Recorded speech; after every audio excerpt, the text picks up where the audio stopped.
Good afternoon again, members and officers, and welcome to the June meeting, full council meeting.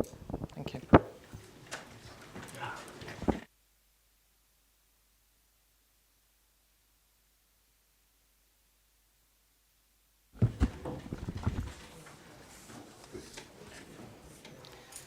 If we could start the agenda, please, with apologies for absence.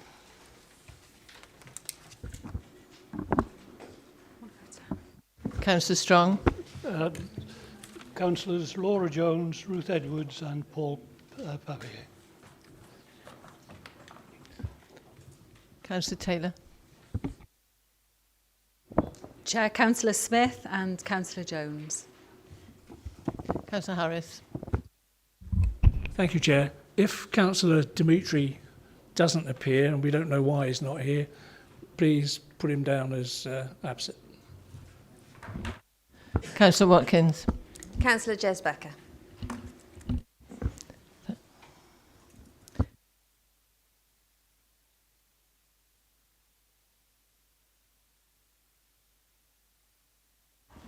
Welcome, Councillor Petruni. Right, can we have declarations of interest, please? As and when. Thank you very much. Right, we're going to have a statement at this point from the Cabinet Member for Children and Young People, Councillor Richard John. Thank you very much, Madam Chairman, for allowing me to make a short statement. Last night I attended the Wales Education Building Awards, at which Monmouth Comprehensive School was nominated in 4 categories, and it won the prestigious award of the night, the Project of the Year Award, beating off stiff competition from schools right across Wales. This follows the winning of the Digital Innovation Award at the Constructing Excellence in Wales Awards at the Celtic Manor earlier this month. This is further recognition for a school which has already been recognised internationally. The school is delivering the keynote presentation at an international conference on schools in Denmark in September. This school is a first-class learning environment and represents a massive investment in the life chances of young people across Monmouthshire.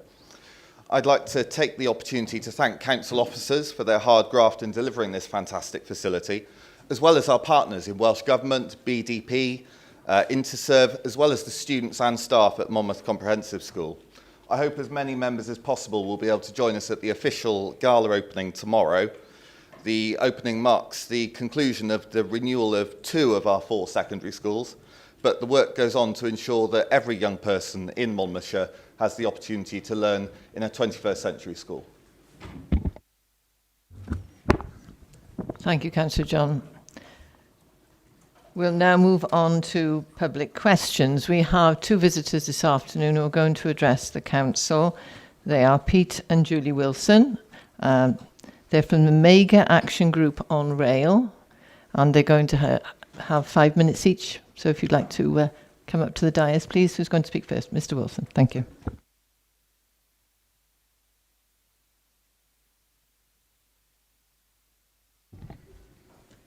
Madam Chairman, councillors, I'm very pleased to be here today, although it's a lovely day and I should be in the garden. A little history first. Prior to the cuts in rail services in 1964, where there were stations serving both Undy and Mega villages, the population at that time was about 1,000. We now have a population of over 6,000, which is predicted to rise to 10,000 over the next 5 to 10 years. With the new houses being built and more are being planned. A large proportion of the population are commuters to Cardiff or Bristol and beyond. The proposed station is no more than a 15-minute walk from the furthest point of both villages. The proposal is to have a station that has no parking facilities other than disabled, so a walkway station as opposed to a parkway station. This is a unique concept, the first in Wales and we believe the whole of the UK. And it is a concept that could serve as a blueprint for future station developments. This concept falls into a plan for encouraging active and alternative travel, fully integrated into the village by combining it with the community hub currently being developed for the village, and within the possibility of integration with a shuttle bus service for peak times. This ticks all the boxes in line with current Welsh Government concerns over both climate emergency and the need for active travel. In view of the recent announcement concerning the cancellation of the M4 Relief Road, we believe that a walkway station at Mega Withundi will contribute greatly in the movement to reduce carbon emissions and to promote active travel within the community. Situated as it is on the B4245, the main route to Caldicot, and in very close proximity to the M4, Mega Withundi has a very high number of vehicles passing through on a daily basis. In 2013, this was estimated at around 11,000 vehicles a day. 11,000 vehicles. Many of these are commuters and many are users of Seven Tunnel Junction.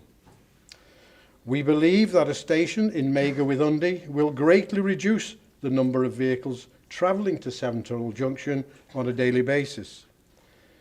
Any reduction in this number can only be a positive step in the right direction.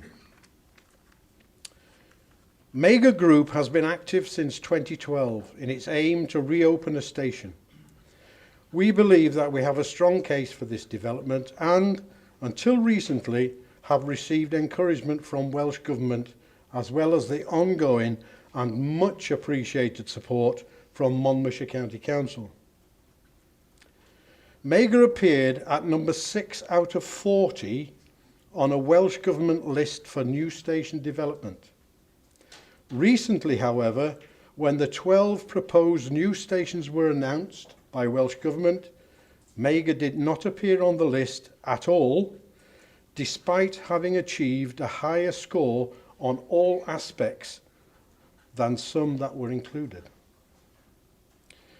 Mega Group have already completed part 2 of the GRIP feasibility studies with help from Monmouthshire County Council and are 2/3 of the way through GRIP 3.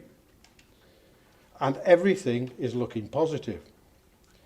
Through these studies, commuter benefits financially have been estimated at between £2,000 to £3,000 westbound and £3,000 eastbound.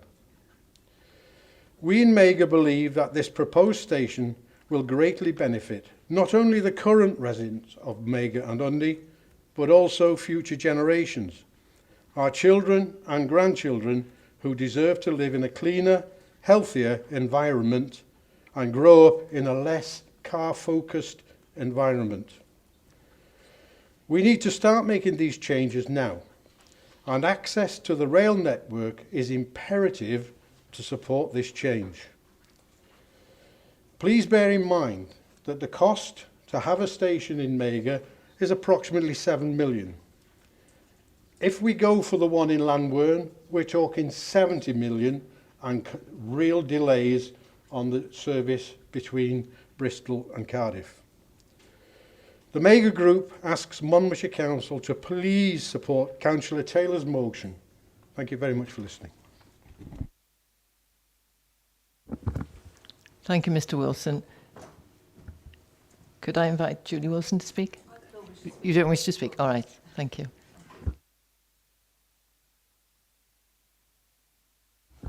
We will now move on to back to the agenda. We have Peter Fox.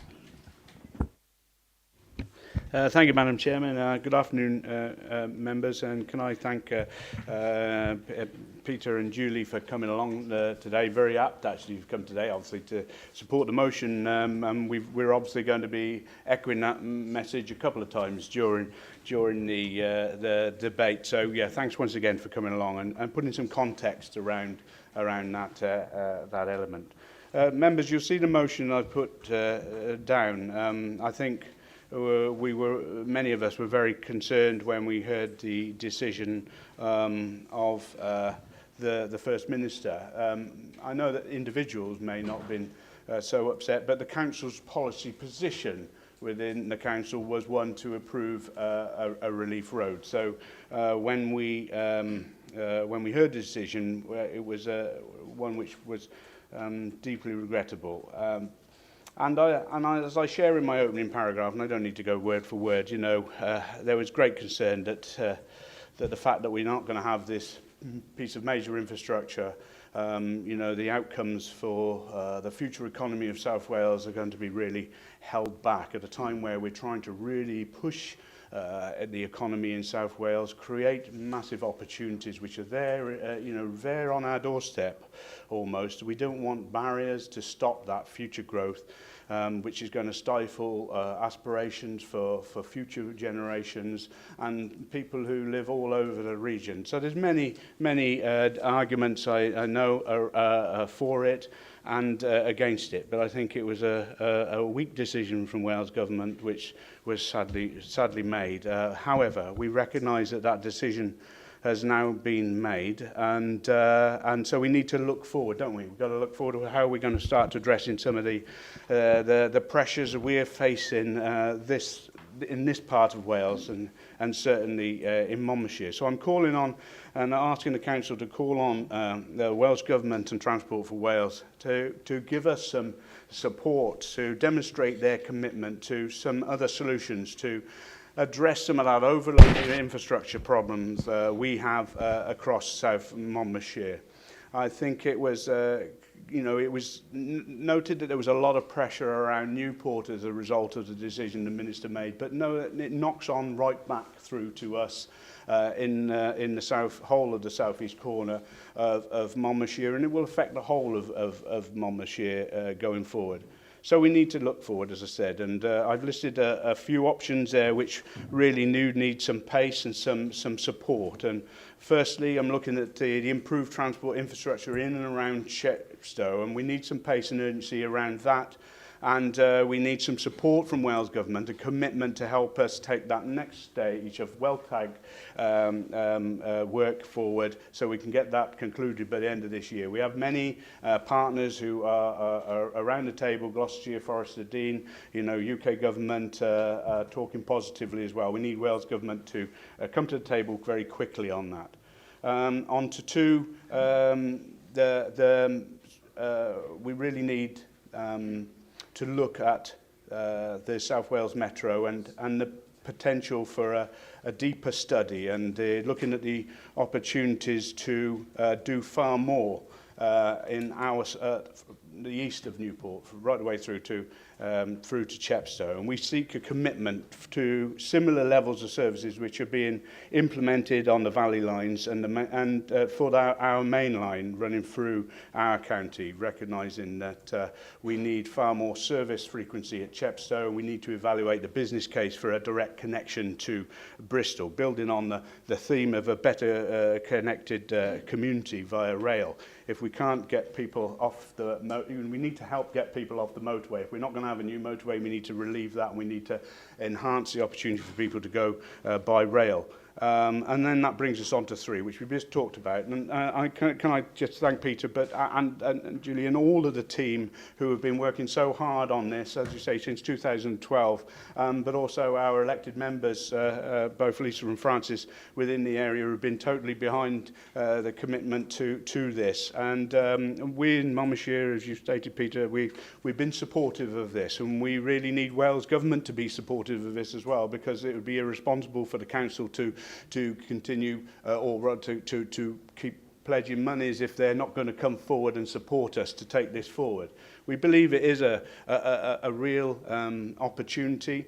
You know, if there's a growing population down in the Mega area and there's so many people, we can stop having to use the cars. That's going to alleviate pressure on the B4245 straight away. So we welcome the work that's been done on that. We're showing our commitment, hopefully through this motion, that we'll stand by and look to support GRIP 3. We want the Wales Government to come forward and help do that this summer. We also want them to prioritise and come forward and with urgency around the Severn Tunnel junction, make some commitments about that longer-term Parkway station and the improve service frequency and facilities. Those of you who've read the deeper inquiry, it's a 500-odd pages long, would have tripped over the Future Generations submission of evidence in that, and Sophie Howe has made some recommendations within her submission, which are helpful, and they come forward with several different options, and we're just asking that, you know, if those are seen as doable and deliverable, we would hope that the Wales Government would get behind those and move them forward. And I suppose finally then it's for us to play a key part in the Commission when that work starts. We don't want that Commission hanging around for 5 years to come up and tell us something we already know. We need to have a proactive engagement with that as early as possible, and I'm asking that the Wales Government actually do listen to that. So finally then I'm asking the Council to agree for me to write to the First Minister expressing our concerns, but also requesting a meeting to discuss these important issues and to take them forward. And let's hope that we can get some solutions to unlock some of the problems we've got and those which will grow in the future. Thank you, Madam Chairman. Thank you, Councillor Fox. Do we have a seconder for this? Councillor Greenland, thank you. Councillor Dimmock. Yeah, just quickly, I just want to echo what Councillor Fox has said today. I too are disappointed with the First Minister's decision. The M4 is a vital stretch of infrastructure of huge economic importance, and it has been a misery for commuters and businesses for years due to the ever-increasing congestion. I hope the FM meets with the Council and shows commitment to the points outlined by Councillor Fox today for the sake of attracting future investment and also for our Monmouthshire residents. Thank you. Councillor Howarth.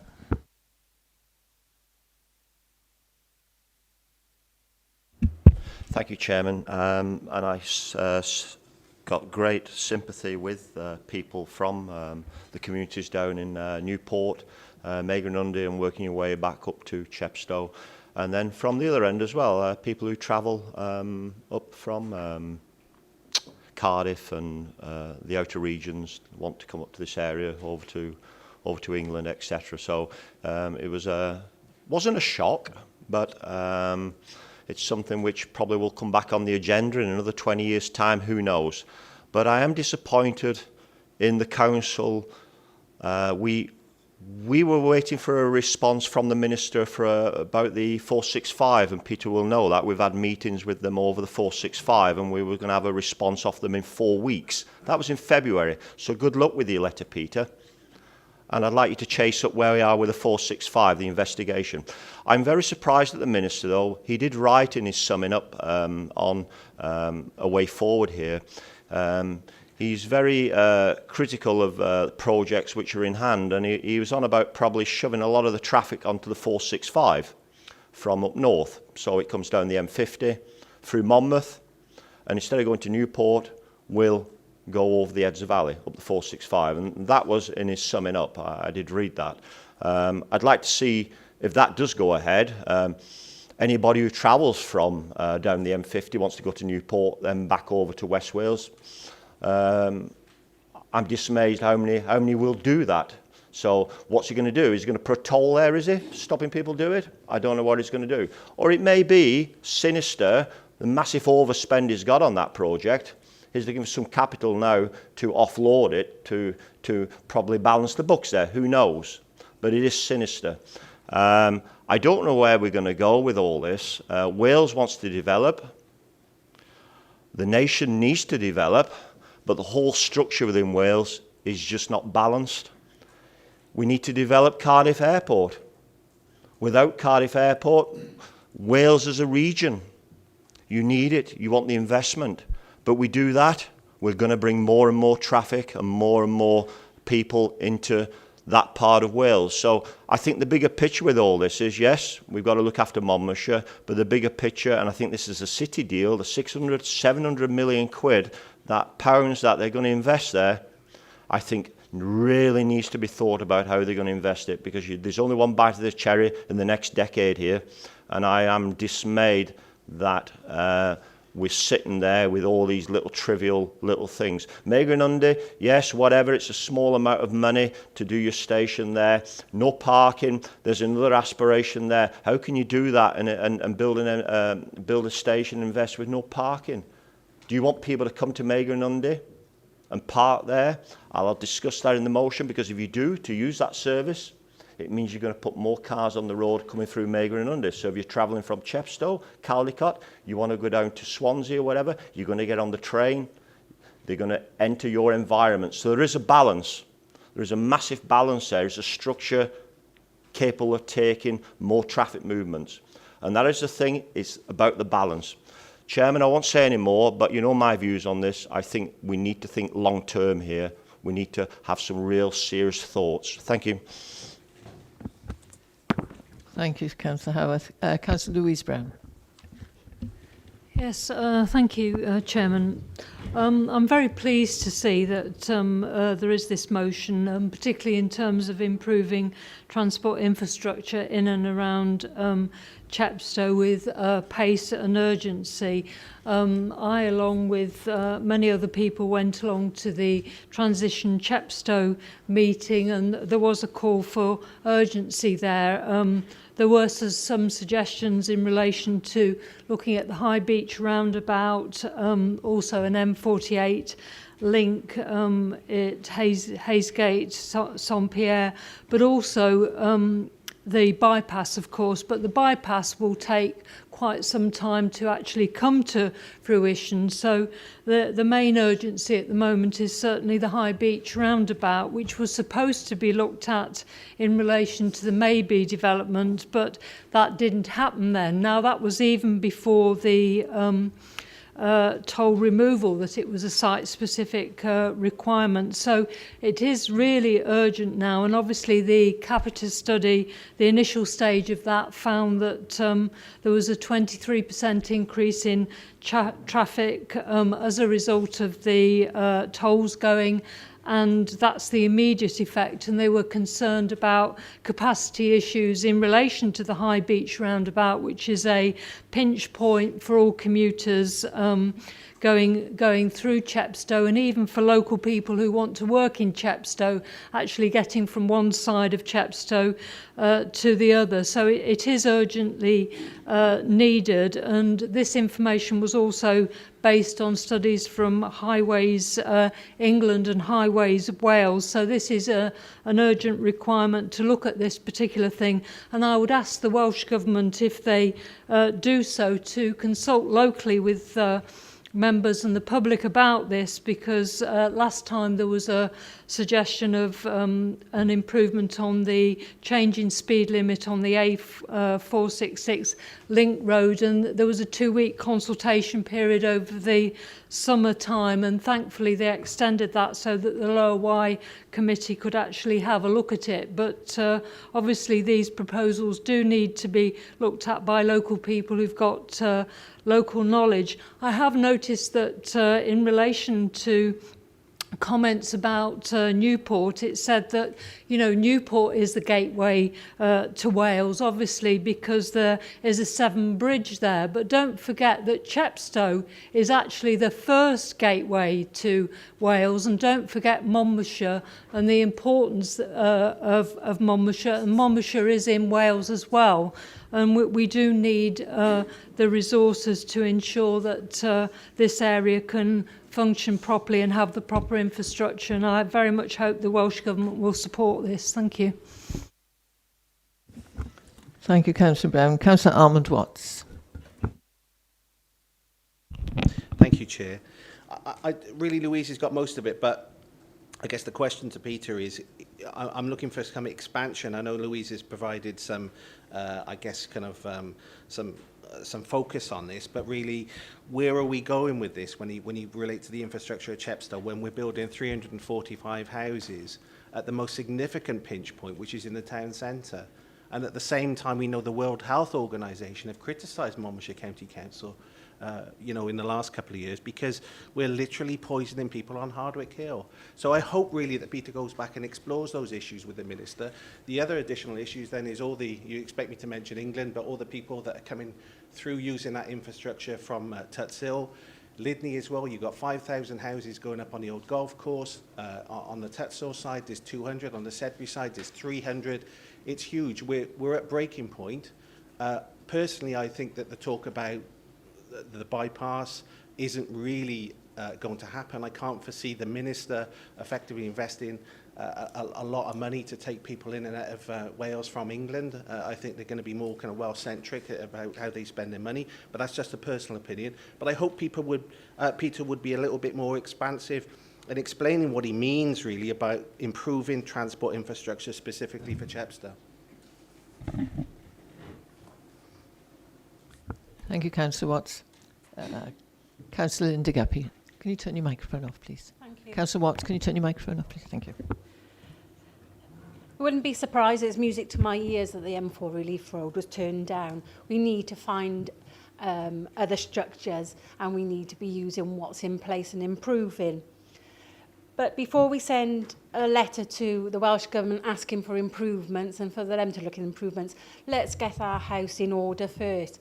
I requested over 18 years ago that there's a cycle path between Roggett and Mega. To this date, there has been other requests from local Sevenside county councillors. There's been petition from residents, and to this date, we have not invested in anything, and it's still a dangerous route. We could be using that, and people could get from Roggett to Mega to Undy to all the businesses local with all the warehouses and distribution centres. We've got Tata Steel in place as well. But to date, nothing has been done. No road has been dug up to improve that area. And I would also support the Mega station going ahead as well. But let's look at what is needed for the residents. Let's look at people getting to work and being able to travel safely on the roads, instead of perhaps improving recreational pathways and cycle routes. Let's make active travel so people can travel safely on the roads and infrastructure that we already have. Thank you, Councillor Guppy. Councillor Higginson. Yeah, thank you, Madam Chairman.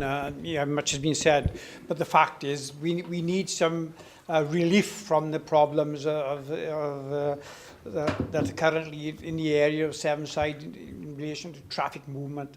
There are times, particularly if the old Severn Bridge is closed, well, you can't get on. You've got a heck of a job to get onto the motorway, because everything is coming down the new road onto the roundabout in Mega, and from then on, there's a tailback.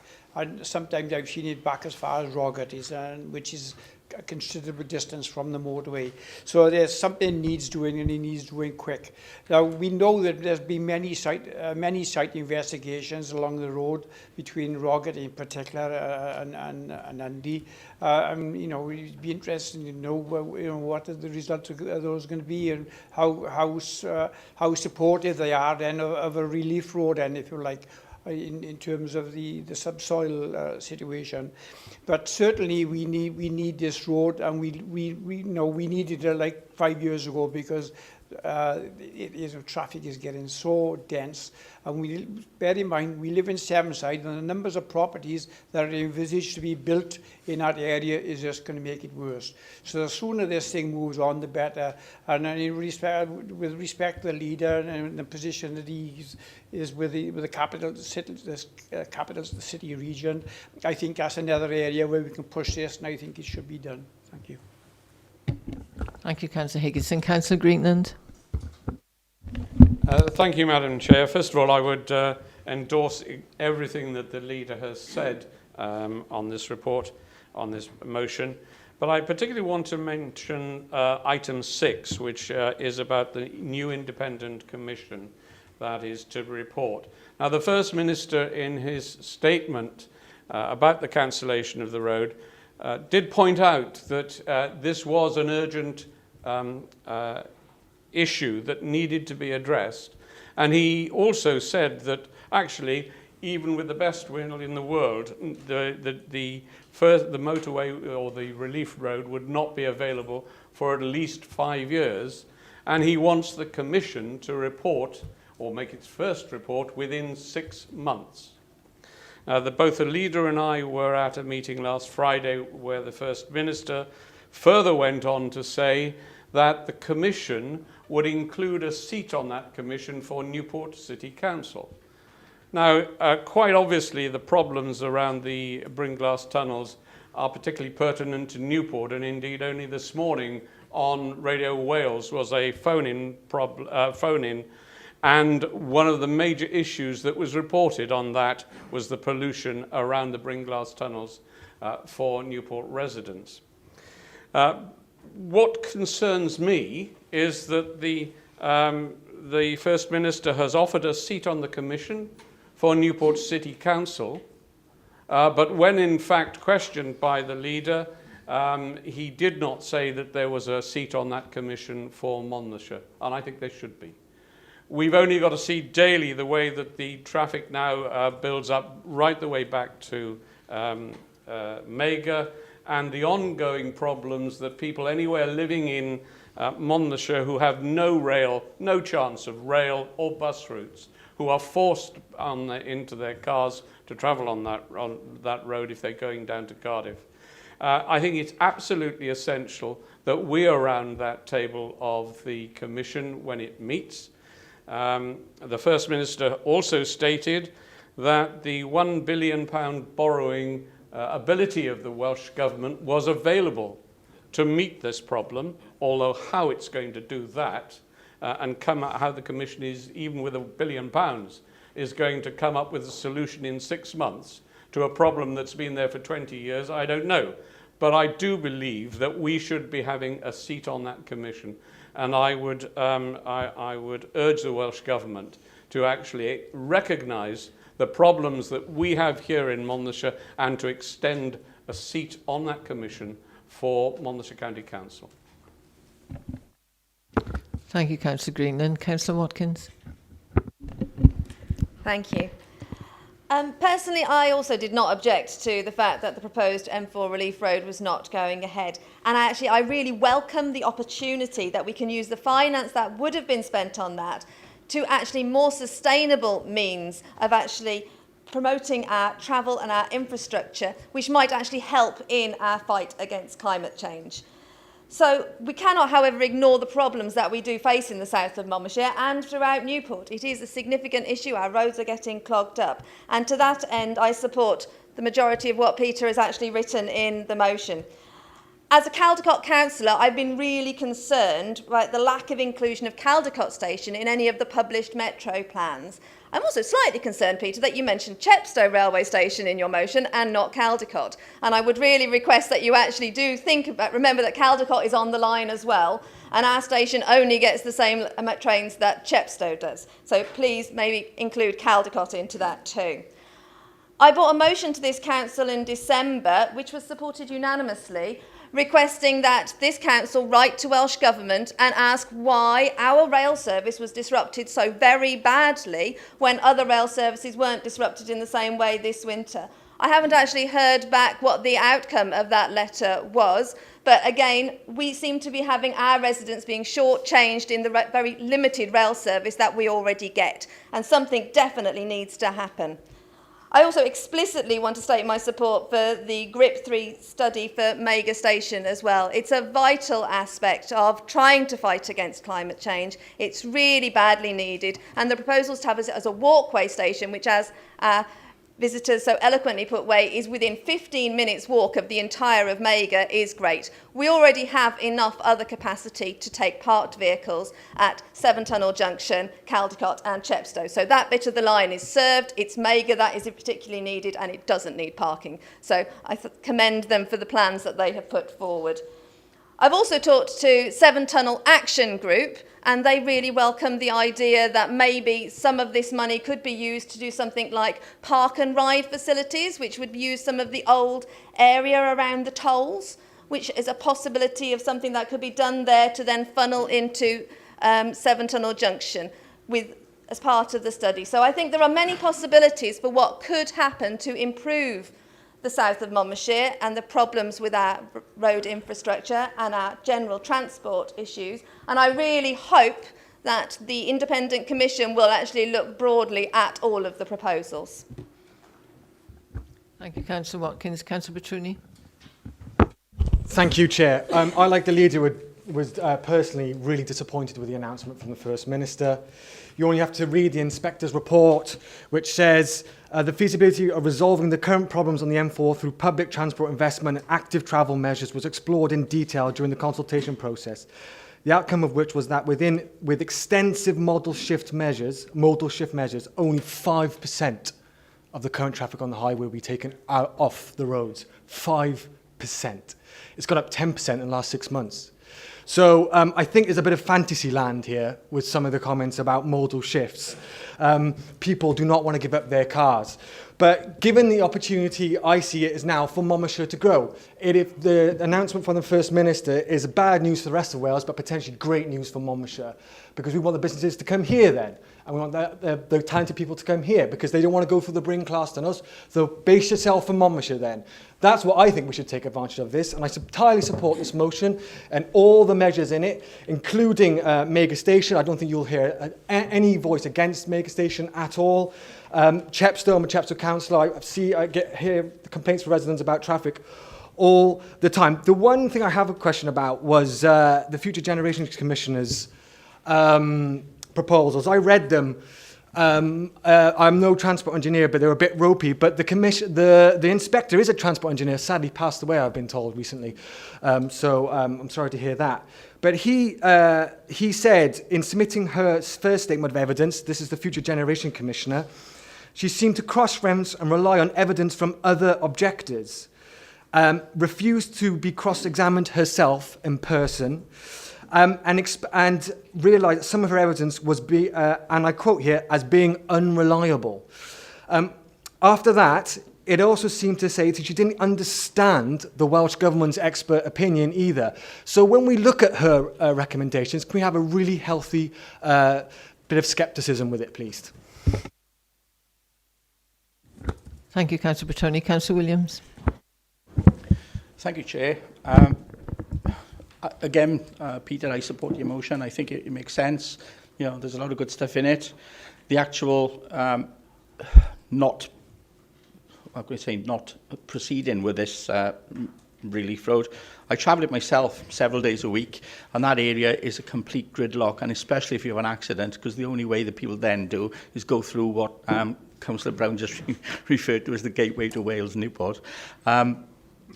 Yes. Sorry, I just find that quite funny.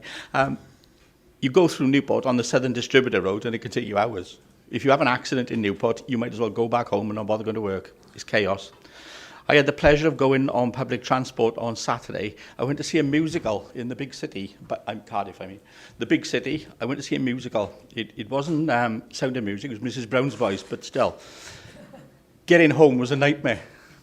The last train out to Cardiff to come back up through anyway, Newport, Cymran, Pontypool, Abergavenny, is at 10:10 on a Saturday night, which is just ludicrous.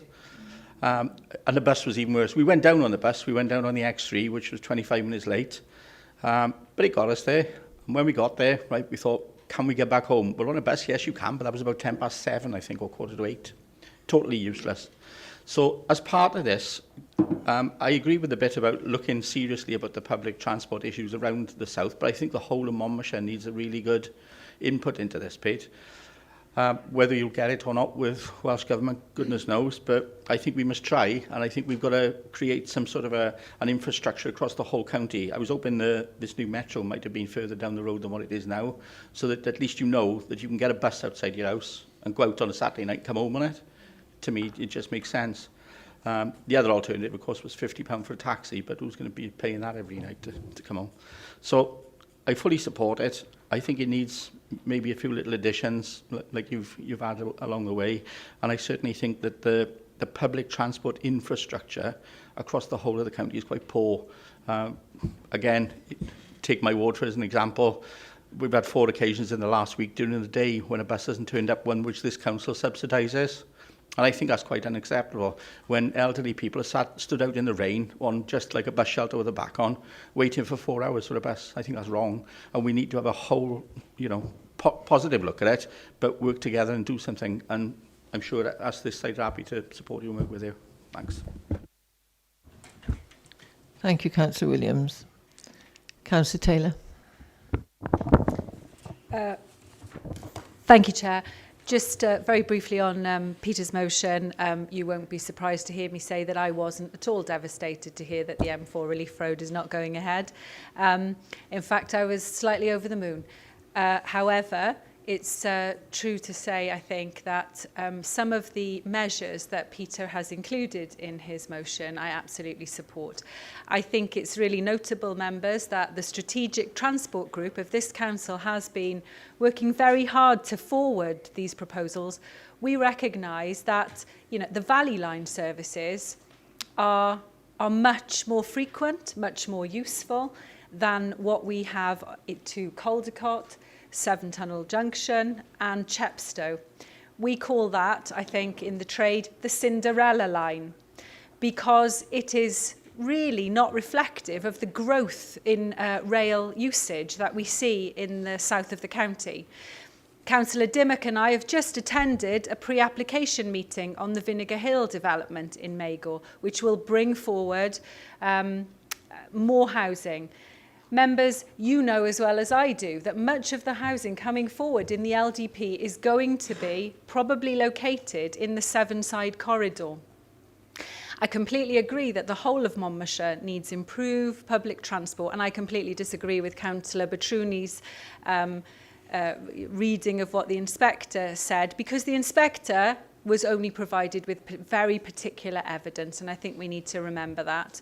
I think our ambition for public transport and modal shift has to be not dependent on our experience, but dependent on what's possible.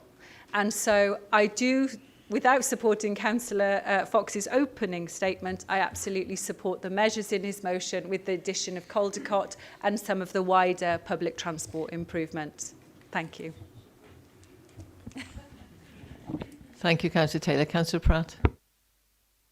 Thank you very much, Chairman. I fully support Councillor Fox's motion and the comments made by the Deputy Leader. I just want to pick up on the point that Councillor Guppy made about the walkway and cycle route between Roggett and Undy. This would, of course, been funded by the M4 Relief Road if it had gone ahead. And we are going to now have a very strong case to apply for a grant under the Active Travel Act to ensure that this does go ahead, and we're going to be doing everything we can to make this happen. And we hope that we're successful in our application, which will go forward next year. Thank you. Sorry, Chair, just a point of order. The M4 Relief Road would not have funded the cycle walkway between Roggate, Magor and Undy. It absolutely would not have, just to be clear. Councillor Pratt, do you want to come back on that? This is information that's been provided to me by officers today, and I have no reason to doubt what the information they have given me. Thank you for clarifying that. Councillor Eason. Thank you, Madam Chair. I notice everybody's very keen to get into my motion before we get to my motion. But it does give the sentiment of what my motion is linked to all the other motions, quite honestly. But I'll stick to this particular motion, wait till I get my bit on mine later. I support Peter's motion and the view that we should write to the leader.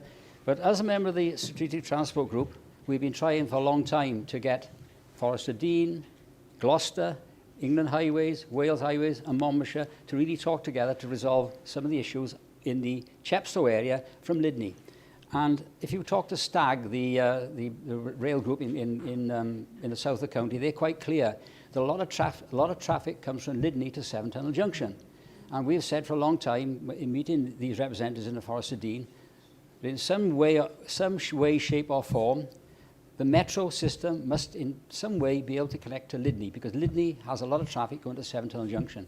And part of the thoughts were that that would be a push and pull system from Lydney. But really, we've got to expand our thoughts a little bit over the border and not just consider the River Wye as the end of it. As members have said from Chepstow, the problems in Chepstow are exacerbated by a lot of traffic going up and down.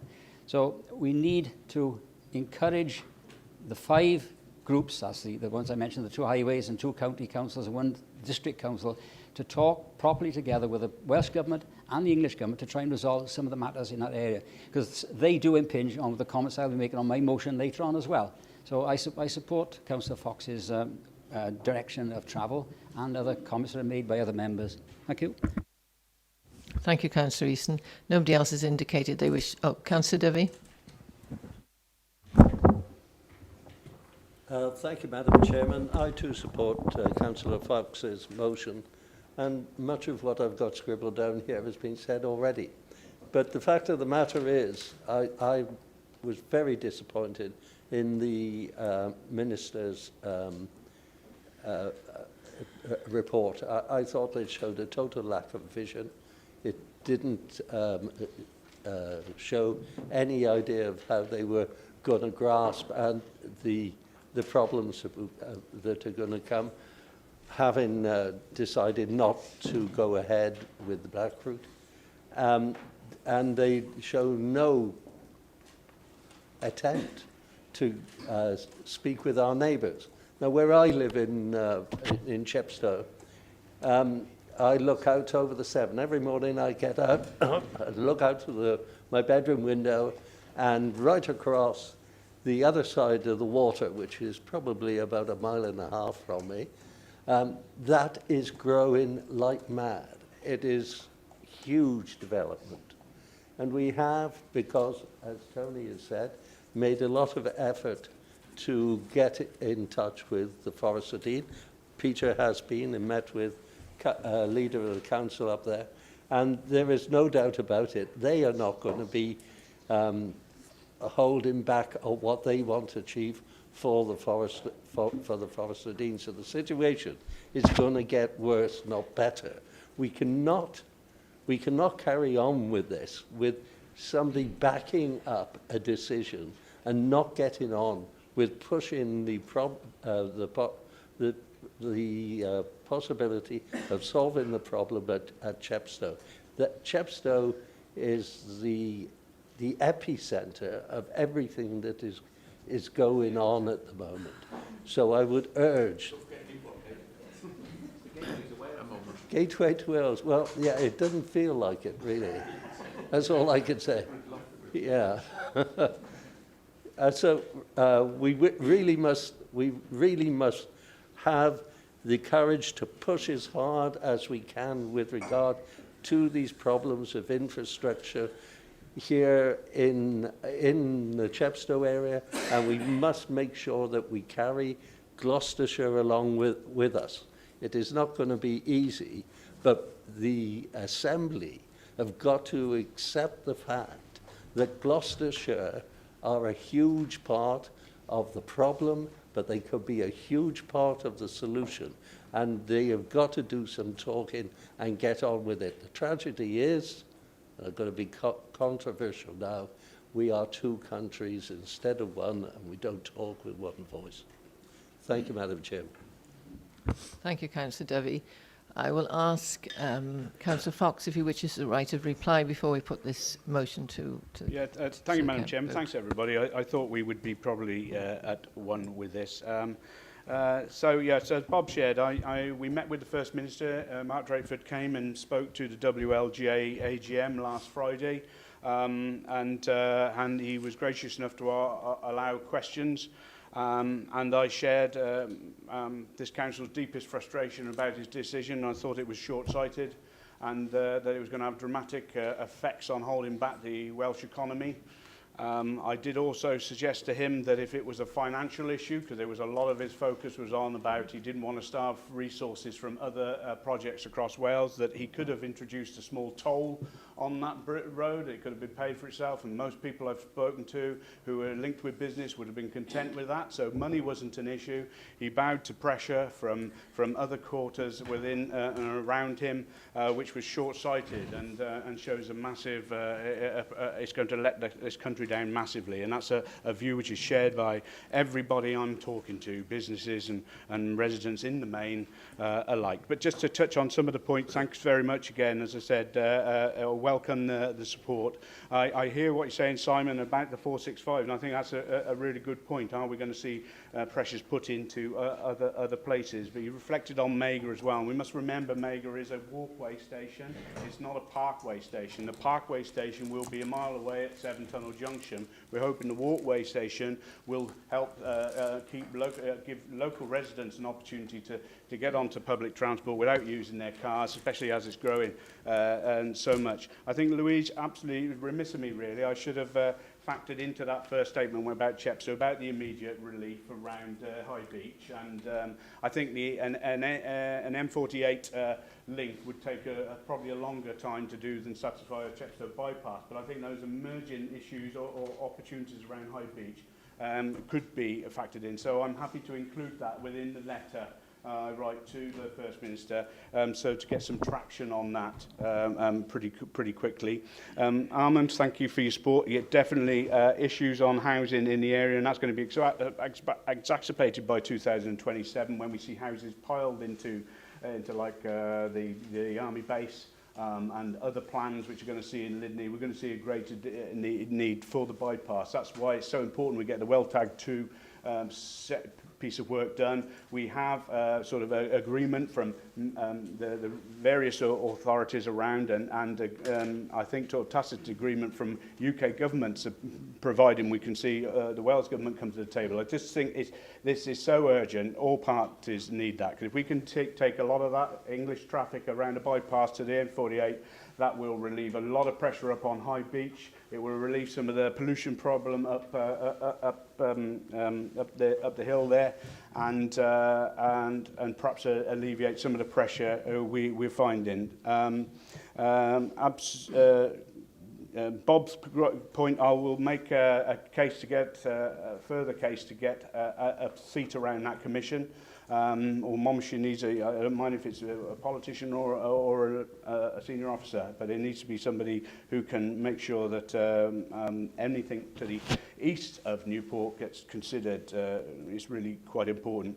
And Joe, I haven't forgotten about Caldicot. I know I didn't mention it by name, but I talked about the infrastructure in the south of the county. I did focus specifically on Chepstow, because that's the one where the big arguments have come from. We haven't had the massive debate around around Caldicot as yet, but I think there is a need for us to look at that, because Caldicot is a growing conurbation and will continue to grow as we know that Megan and Undy will as well. And Dimitri, you're absolutely right. I mean, the study said the other day that we're likely to see 38% increase of traffic on the M4 by 2030. Now, I don't believe any commission solution is going to identify many of those issues. We may get some people to take more sustainable approach and do things in a different way, but you're not going to alleviate large freight lorries that need to service our country. You're not going to drive those onto a train in any time in the near future and get them delivering and servicing the needs of Wales. You know, it's pie in the sky. There needs to be a touch of realism in this whole debate, because we've got a situation here and now. That doesn't mean to say we can't have green credentials and a sustainability agenda. We can, but at this transition point, we need them side by side. So that's really important. Kevin, I think that the whole Monmouth shear strategy is important, but I don't want to dilute the opportunities we have here and now. We're Chepstow and the south east and the Sevenside area, we're where everything from Monmouthshire comes down to.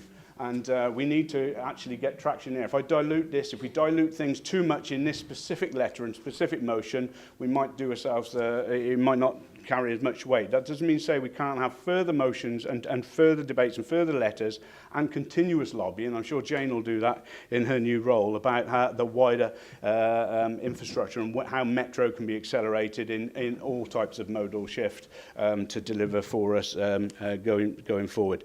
I'm pleased that Francis is going to support the motion, because you can't really you can't do one bit without the other. So thank you for that, and hopefully it won't remain a Cinderella line much forward. So, Madam Chairman, can I move the recommendations there? Can I add? I'll add in writing elements such as which I can factor in, which makes sense. As Louise has picked up, I'll factor those into the letter, and we'll request an early meeting with the First Minister. And I'm sure he's a gracious chap, and he's willing to talk. So I'm hopeful that we'll get that meeting.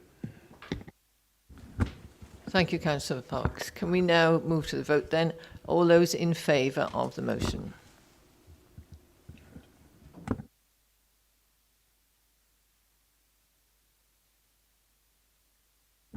Any against? That motion's carried, Chair, I think unanimously. Thank you all very much.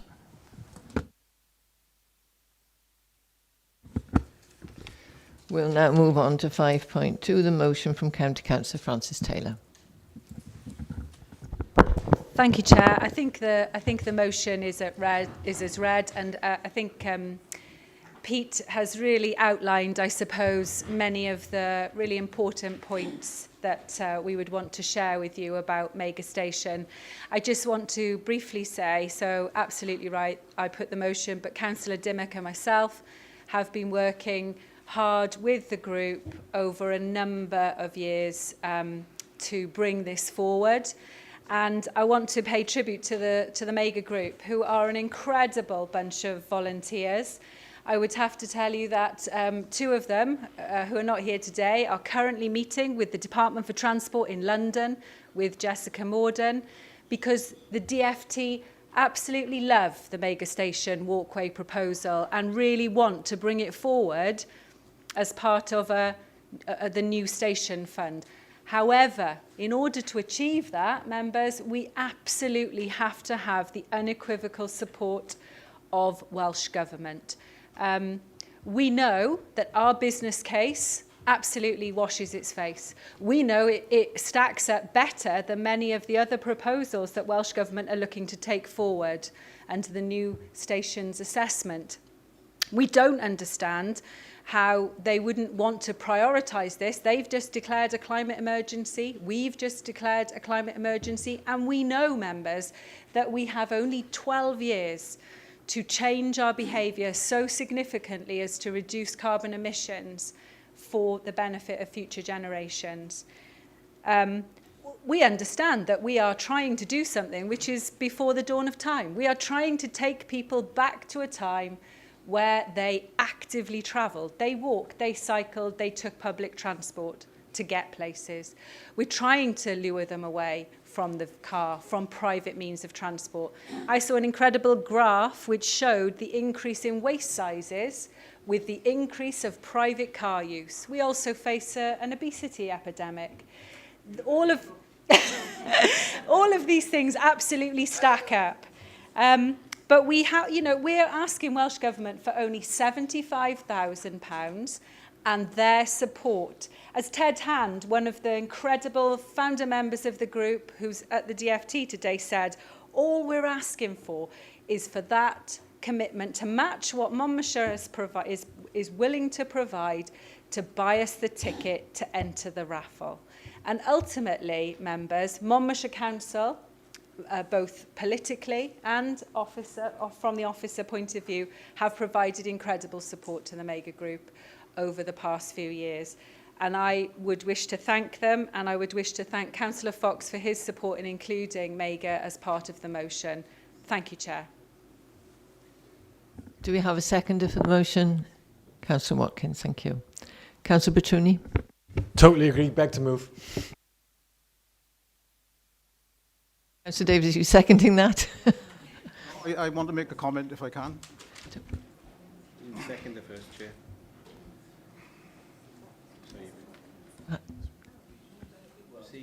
I did have my hand up before, Chair. Yeah.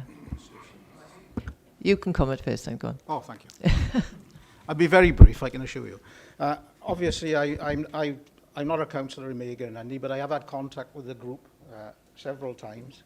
And I just want to follow up on what Councillor Taylor said. I mean, the professionalism and the amount of work that this group have carried out in order to put this scheme forward is incredible. And I've always been impressed by the way they've presented things. They couldn't have been done more professionally, and I think you deserve the highest commendation and the full support of everybody in this room. Thank you, Chair. Thank you, Councillor Davis. We have a few people with hands up now.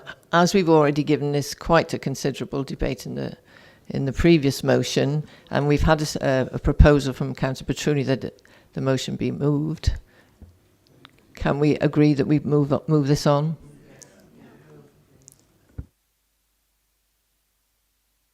Right. We will give Councillor Francis the right of reply, and then which he doesn't require, so we will go to the vote then. Okay, thank you. All those in favour of Councillor Taylor's motion? Do we have anybody against? That's carried unanimously as well. Thank you very much indeed, councillors.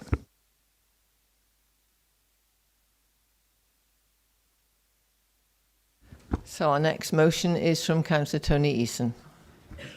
Thank you, Madam Chair. A lot of what I was thinking to say has actually been said, and it's been supported of what I want to say. But as Councillor Guppy says, some number of years ago, this was put before the Moore Hafren Area Committee, which was the old Lower Y and Sevenside Area Committee. That was up till 2008. And after 2008, in the intervening period, I became chair of the Sevenside Area Committee, and we put forward the same proposal, and we set up a working group which Councillor Guppy was part of. That was the Pedestrian Links Feasibility Study, January 2012, which laid out exactly what was needed on that particular road from Roggett right through to Mega. It fell foul of plans for an M4 relief road, which were then turned down. So another study was put forward. That came out in September 2018, pretty well the same, cost probably the same amount of money to say the same thing. But at the end of the day, it was put on ice because of the M4 relief road proposals.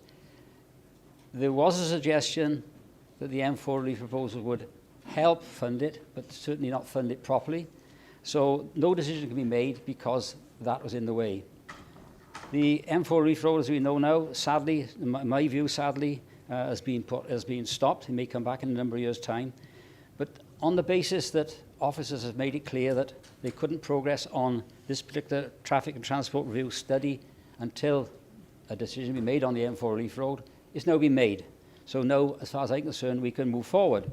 I've been pretty alarmed, and there's no doubt other members and members of my constituency who travel along that road, at some of the near misses that happen on it, particularly pedestrians who've got to jump off the side of the road into the grass verges, runners who in the night time you can see a little red light bobbing at you and they're on the road. But the most alarming thing which came to my notice a month and a half ago was two youngsters, maybe 7 or 10 years of age, no more. They were riding that road between Roggett and Mega. The traffic slowed down, there was no accidents, but it alarmed me to see youngsters like that we're not protecting.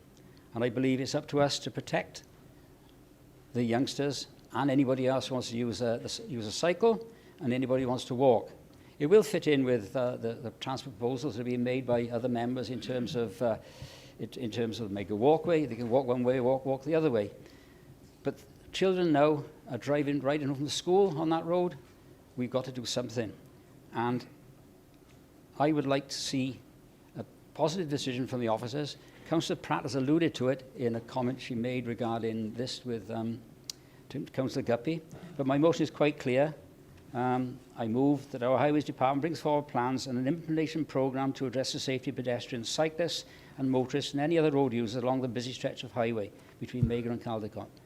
The bit between Caldecott and Park Wall is being addressed under the Crick Road proposals, so I think that might balance out the problems we do get. Not so many on that side of the town, but they are there. So I would leave my motion just like that, on the basis that Councillor Pratt has alluded to some of the comments that I made earlier on in the other motions, so I move the motion. Thank you, Councillor Easton. Is that seconded? Councillor Petroni, thank you. Councillor Pratt. Thank you very much, Madam Chairman. And thank you very much to Councillor Easton for bringing this motion, which I fully support. Following concerns raised by users of the B4245 at the Sevenside Area Committee, Highways made a commitment to undertake a review of this route. However, at that time, the Welsh Government were awaiting on the outcome of the public inquiry into the proposals for the M4 corridor around Newport, which included an interchange link between the motorway and the B4245 at Roggett. Owing to the implications that this decision would have on the B4245, it was decided to proceed with an immediate road safety audit of the B4245, but defer the more detailed traffic assessment until after the outcome of the decision on the new motorway. The results of the road safety audit was reported back to the Sevenside Area Committee and did not identify the B4245 as a high-risk road. However, and now that a decision has been made not to build the new motorway, the next stage of the report can proceed. This will involve a detailed traffic review using surveys to identify the routing and makeup of traffic travelling. The conclusions and recommendations of this report will be reported back to members and the Severn Area Committee for further consideration. Thank you. Thank you, Councillor Pratt. Councillor Fox. Yeah, thank you, Tony, for bringing this forward. And I recognise Linda also has raised this many times, as she said in the last motion. This is something which countless members in the past, and indeed your father before you, would have made this case as well. And many of us have struggled for many years to understand why this couldn't be delivered along there. So I really thank Jane for the response there. I used to, believe it or not, when I was slim, I cycled along that road quite often. I did it for a fair period, and I can't go with an assessment which said that wasn't unsafe. I used to be frightened to death cycling that stretch because cars, they don't seem to respect any speed limit along there, and I would dread to see young children feeling they got to cycle down there, especially at a time when we're trying to promote active travel and walking and cycling to school. We've got to do that in a safe way. We can't divert them around the coastal path. It's I don't think it's right, and I think there's a safeguarding issue with sending or encouraging cyclists to use that on a regular basis for a safe school or whatever. So, Tony, I'm glad you brought this forward. I'm glad the Sevenside Committee have already further considered it, and I'm pleased that the Cabinet member has shown a positive way forward. So let's hope once and for all we can get some traction on this.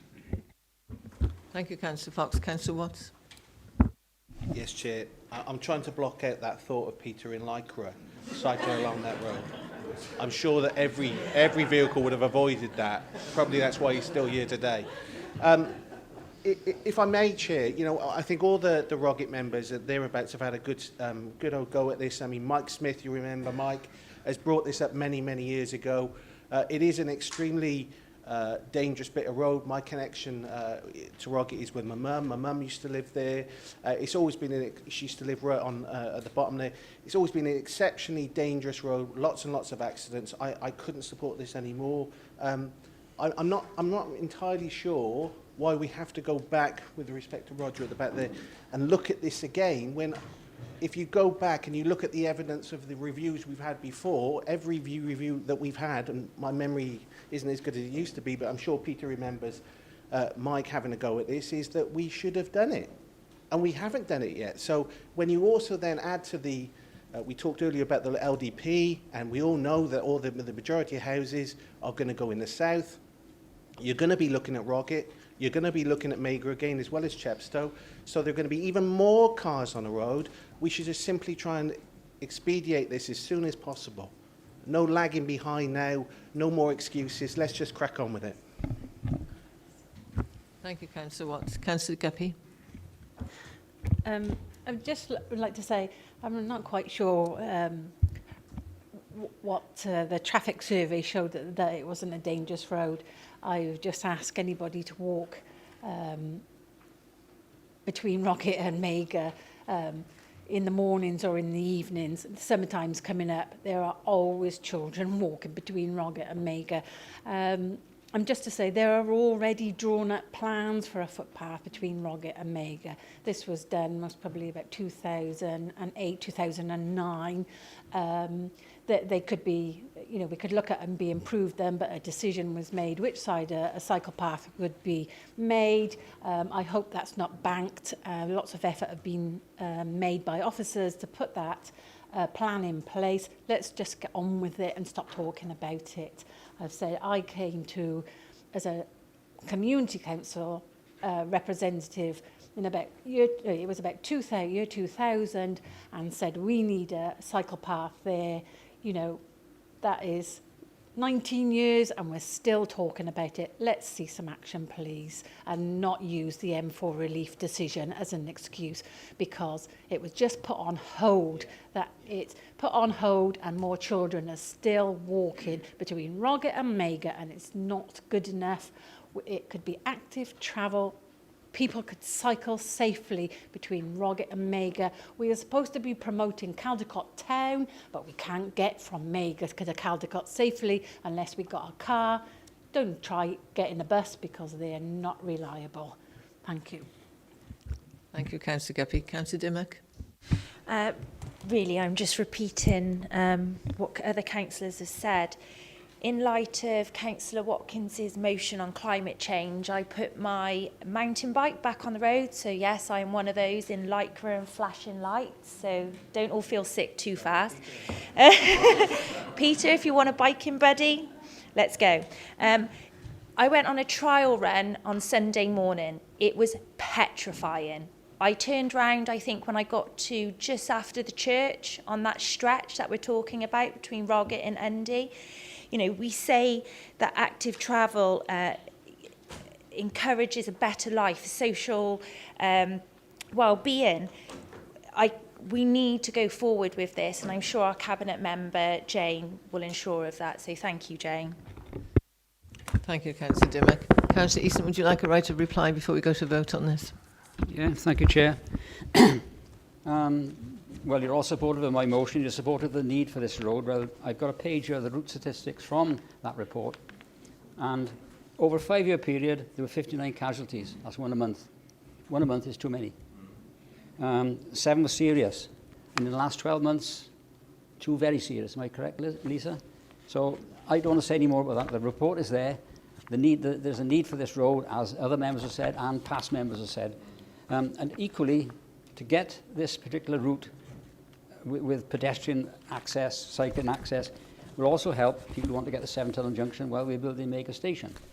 And we've also got to be conscious of the fact that next year, hopefully, we might have a new rail system from Newport, from Cardiff to London, the Grand Union, and that will be serving Seven Tunnel Junction. So we've got to, and I'm not sure whether we serve Mega, I don't know, but we've got to make a case that people can use that station and make it safe for them to get to that station, maybe ride or maybe walk. Thank you.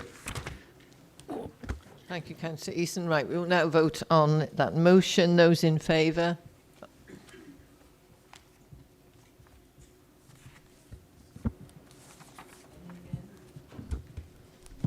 That's unanimous, Chair. Thank you very much.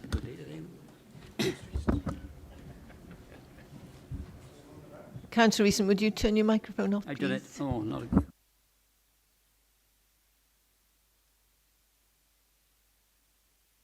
The next motion is from Councillor Batruni. Thank you, Chair. Let's hope we have another unanimous support for this motion. Can I hope? Okay. This motion is very clear, Chair. The Conservative Party have fundamentally undermined the life chances of children in this county. They are targeting poorest children, they are targeting the most vulnerable children, they are targeting children in hard-working households with that free school breakfast charge. Policy after policy we have seen is regressive in nature, making a mockery of any social justice agenda in this council. Thanks to this Tory administration, and it's solely their fault, we live in the most unjust county in Wales. Let's go through the evidence. I'll go slow for Councillor Fox so we can keep up. Monmouthshire has the worst performance in all of Wales at GCSEs for the poorest students. All in Wales. What a record that is. For the 5th year in a row, Monmouthshire's had the worst attainment gap in Wales. 5 years in a row. It was so bad, the Social Mobility Commission recently stated, affluent areas are also failing their disadvantaged pupils with attainment gaps as large as 41 percentage points in Monmouthshire. This was like national commission commenting on a Welsh council. That was last year. Since then, it's gone up from 41% to 47.9%. The Tories have made it worse. They've actually exceeded themselves in making it worse. The social justice strategy itself doesn't have a main action plan on child poverty. Not one main action on child poverty. On page 13, it does say the Cabinet Member for Social Justice is responsible for reducing child poverty. So let's look at the child poverty statistics. Currently, in Monmouthshire, there are 4,515 children in poverty. This is a 20% increase since 2017. So since we've had a social justice Cabinet Member, we've had a 20% increase in child poverty, which is her remit to reduce. That's 700 more children in poverty. But let's look at the wards. It drills it down for us. And I've picked the wards randomly, completely random. Llanover and Mitchell Troy. Let's look at the child poverties in there. Well, Llanover and Mitchell Troy have both seen a doubling of their child poverty to 25% in their wards. 25%, driven mainly by housing costs. If you look at the statistics, it is the ultimate irony that a Cabinet Member for Social Justice has doubled child poverty in her own ward, considering she is responsible for reducing it. Let's look at education. 15 schools are predicted to go into deficit over the coming year. This is after, from the schools themselves, telling us that this council, through their budgets, have cut £6 million from the education system in Monmouthshire.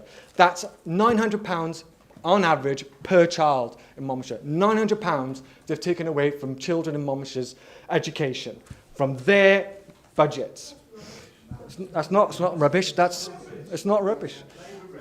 It's union. Oh, so she just had a record. The council leader saying the schools are lying. No, are you saying the schools are lying? Well, that's their figures. So they're lying. Confirming you're saying they're lying. So that's what I just want it on record. Do you saying the schools are lying? I'm not saying schools. Yeah, you did. You just said I was lying, so that's their figures. All right, so you backtrack. I accept your apology. Let's be clear. Their regressive policy is most evident with their free school breakfast charge. The £1 on targeting, and let's be absolutely clear on this, on the people not on benefits, not the people who are doing really well in life, but the people just struggling, the aspiring families, the hard-working families. They are charging them. There's not enough to charge those families 6% in council tax. They want to charge you more, the Conservatives. They don't think you're paying enough. Your hard work doesn't pay in Monmouthshire, and your children deserve to pay the price. We know they consider increasing it to £2. We know that was in their budget paper.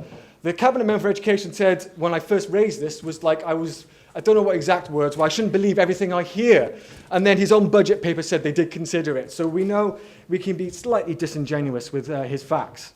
On top of this, they've cut £2.3 million from Mountain House, our only specialist school dealing with teenage boys with acute behavioural, social and emotional difficulties, and they've cut them £2.3 million.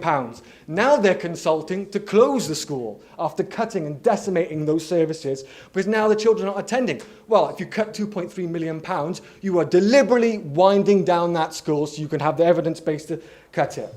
On housing, which is at the heart of what's driving the poverty rise in Monmouthshire, because of their failure, housing is another terrible record. It currently stands at 3,160 people on the waiting list, 1,180 of whom are families. In 5 years ago, that was 2,500. That's a whopping 21% increase in 5 years. In 1 year alone, I got told by the officer, we've had an increase in medical and welfare need applications nearly 30% in 1 year. This is all while they dithered on the Labour motion to build new council housing, which is now turned into a development company, which is about making money but not delivering homes for people in Monmouthshire. Child poverty shoots up 41% once you include housing costs through their failure. And to tip it all off, we have the universal credit system rolling in. Did you know the Tories have created a computer system that can't cope with leap years? So every leap year, it doesn't pay residents the week just before, after Christmas. All those people in their social housing won't get any payment for that week just after Christmas because their DWP system can't cope with a leap year. That's the sheer incompetence of them. The Cabinet Member for Social Justice last council meeting said that Wales was the only country to see a 1% increase in child poverty. I looked at the DW figures when I look into the details like that. Turns out she was not right, unsurprisingly. To loud cheers from the Tory group, they claimed that Wales was the only the country. That's not true. England saw a 1% rise as well. In fact, England has a 3% higher child poverty rate than Wales generally. From the DWP's own figures, nothing to do with me. You're calling them a liar, Pete, too? DWP? According to the report by the Professor Donald Hirsch, who wrote that report, so I don't know what sticks to you, but this is what he wrote. After a period in which child poverty fell, when Labour in power, just to be clear, is now rising steeply in forecast to increasing faster than any other time, because families with children rely heavily on government support and are even in work through benefits and tax credits are facing severe cuts. That's on top of the Equality and Human Rights Commission agreeing, the Institute for Fiscal Studies, the Joseph Rowntree Foundation, apparently they're all lying as well, have predicted a huge rise in child poverty rates thanks to this Tory government. Another front-runner of the Conservative Party, Boris Johnson, top priority. Madam Chairman, point of order. I think this is deviating off No, the motion. not. He's talking to Monmouthshire. He's talking about national stuff now. It's a Monmouthshire point. It's a Monmouthshire point. You've never done that. Can you please sit down, Councillor? The very next bit is about Monmouthshire. The very next bit's about Monmouthshire. Yeah. Boris Johnson's proposal to cut higher income tax rates for people across this country. In Monmouthshire, I've looked at the figures, they propose a 16% cut for the richest people in Monmouthshire. 16% benefit from that. The rest, that's about Monmouthshire tax threshold. I am. Conservative Party. Councillor Conservative Party. Conservative Party. I said Conservative Councillors, Party. can we please keep to the motion? I am. I'm talking about the Conservative Party that's in the motion, Chair. Okay, thank you. I'm glad I'm finished. They want to cut our public services while give the richest the tax breaks they so apparently deserve. It's up to the Labour group, again, to stand up for the hard-working families of Monmouthshire, not the hypocrites over there who feign caring about social justice. They've seen the doubling of child poverty. It's time to get rid of them.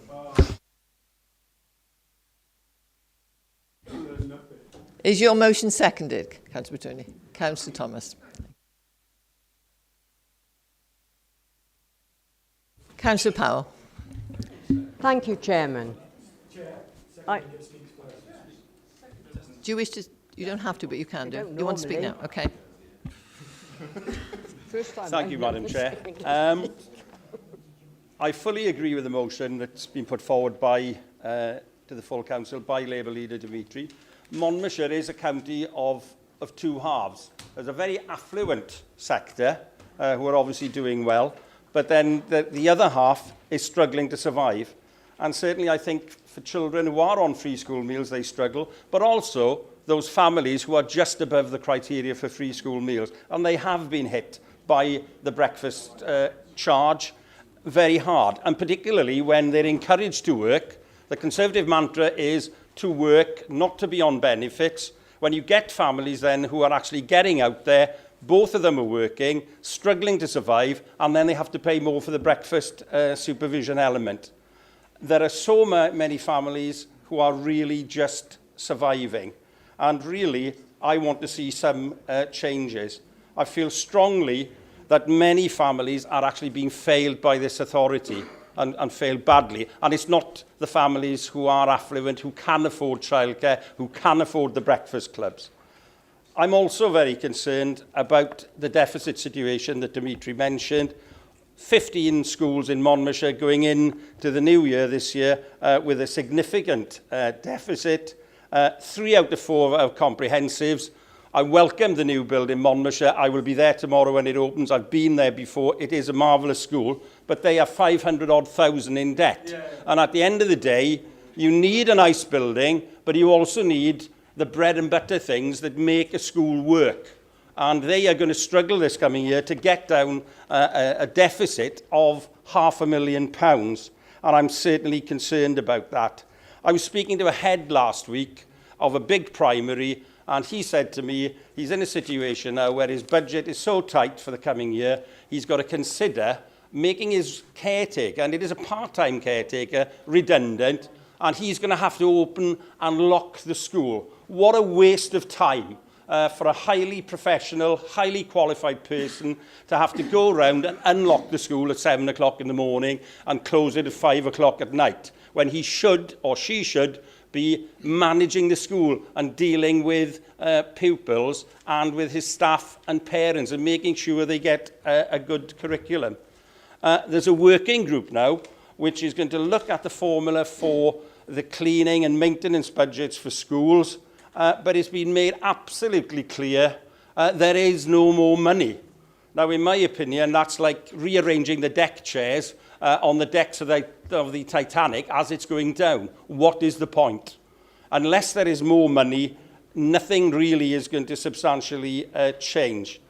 And certainly, I think you can't have 15 heads across the authority who are mismanaging their budgets. They are doing their level best to manage a very shrinking budget, and they need to have some extra money. I know you're going to say it's Welsh Government, but if you look at schools in England, a friend of mine who trained the same time as me, he's just retired, and in Wokingham, heads there in primary schools, they're shutting at lunchtime so that on a Friday so they can give PPA because they can't afford to pay for TAs to come in and look after the children. So it's not just a Welsh Government issue, it is a national issue. And I am very concerned that this is a totally unsatisfactory situation. I'm concerned about Mountain House as well, that we won't have a special school facility in the authority for some of the most vulnerable kids in this authority. So I am totally concerned about that. I'm very concerned about free school meal children. I'm concerned about the breakfast club payment, and I'm concerned that we're failing our kids, which is really, in my opinion, I joined the council to actually make things better. I didn't join it to make things worse. Thanks very much. Councillor Powell. Thank you, Chairman. That was a long second, wasn't it? Councillor Petruni, you made a lot of accusations. I'm very puzzled because I live in one of the main towns in Monmouthshire, and actually we did have the only Communities First area back here a bit ago, so we do have quite a lot of low-paid people and people that aren't being in work. But I can tell you this, I've been a governor for quite a few years now, and I can assure you that the children in our school are being given every help and assistance, both mentally and practically, to proceed, whatever their circumstances, whether they're in poor circumstances, whether they're in psychological circumstances. Everyone has exactly the same support regarding what they need. So I can't see how he says that we're treating our children so badly and pushing the poor ones into the ground. That's quite wrong. And another thing, if they have their free breakfast, it's only the minding bit. And if they're so poor that they haven't got a job, well, they don't need the minding bit. They're getting a free breakfast. Yeah. I was working poor for a long time, so I've worked hard all my life. I've never claimed a thing. No, thank you. Anyway, I'll hand it over to people that are more eloquent to speak about this than me. Thank you. Councillor Howard. Thank you, Madam Chair. I must say that motions from the Leader of the Opposition follow a tedious and inevitable pattern whereby nothing good that ever happens in Monmouthshire can be attributed to the Conservative group, and the bad things are never anyone else's fault. And his rants and current motion mark a new ludicrous low. None of us are complacent about child poverty, education, looked after or vulnerable children and their human rights. However, we do know that children growing up in working households are 5 times less likely to be in relative poverty. Statistics show employment is at a joint record high, wages are outstripping inflation, and income inequality and absolute poverty are lower than in 2010. This is in no small part down to the economic competence of the Conservative government in Westminster, rebuilding Britain after inheriting Labour's black hole. And ironic then that the sole cash cut to the Welsh Government's budget came from a Labour government in London, and that the Welsh Government gave Monmouthshire a £10 deprivation grant in my first term. Sadly, the picture in Wales is less rosy, since child poverty remains the worst in the UK. Indeed, a report by Loughborough University on behalf of a group of charities showed that Wales was the only part of the UK where there was a rise in children living in poverty. Last year, we heard from the Assembly's Children and Young People Committee that the Flying Start programme, supposedly the Welsh Government's flagship programme for tackling the roots of child poverty, was failing to reach the poorest 2/3 of children. The Welsh Government also removed the specific ministerial responsibility for poverty, such that it's now spread across several portfolios and the focus is lost. I also note that the Children's Commissioner for Wales, Sally Holland, said in 2017 that child poverty was the greatest challenge facing the Welsh Government. This was at the time the Welsh Government had decided to scrap communities first, with the then Welsh Minister stating that jobs and growth were the way out of poverty, exactly what the Conservative Government has been delivering. It can be no coincidence that the part of the UK where child poverty has worsened is that which has been continuously governed by members of the party opposite, and I suggest that the Leader of the Opposition should direct some of his fire to his political friends. Councillor Davis. Thank you, Chair. That's the truce over then. Can I say, I mean, there's been a lot of talk about statistics during the debate here. And statistics are obviously important because they give an indication of the scale of the issue. However, what they don't do is tell us the full story of the human cost and consequences. Now, in my position as a county councillor, I have quite a few people approaching me with regards to accommodation. They can't get accommodation, they're desperate for accommodation. And I think what I'm sure councillors on all sides here have had same-set representations from people. And what I don't think we all appreciate is that the effects that has on an individual and family's well-being and mental health, because it has a severe implications for them, and I've seen it firsthand. The lack of access to social housing is well documented as being a major factor in child poverty. We also know that children growing up in these circumstances are less likely to achieve their full potential in terms of education and life skills. Every document that this council produces is accompanied by a document containing the following headings: Aims and Values of Monmouthshire County Council. Our purpose: building sustainable and resilient communities. Objectives we are working to: give people the best possible start in life, a thriving and connected community, maximise the potential of the natural and built environment, lifelong well-being, a future-focused council. These are noble ambitions, but the data we have available to us clearly indicates that the council is failing to deliver on these aspirations. Now, we can all play the blame game, and I've heard it in this council many, many times, and I've got to admit, it bores me quite a lot.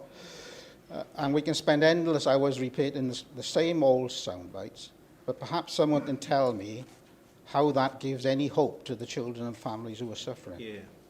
I fully accept that delivering on the noble ambitions is not easy, particularly in these very difficult circumstances we find ourselves in. But I do not accept that this council is powerless to make a difference. This organisation is not unique when it comes to having to operate in difficult financial circumstances. Many companies, and there are businessmen in this chamber today, over periods of many years experienced the same issues. And as somebody who worked for British Steel for 34 years, I can tell you we were usually on the crest of a trough, as somebody once said to me. So you were not the first organisation that's had to do things in difficult circumstances.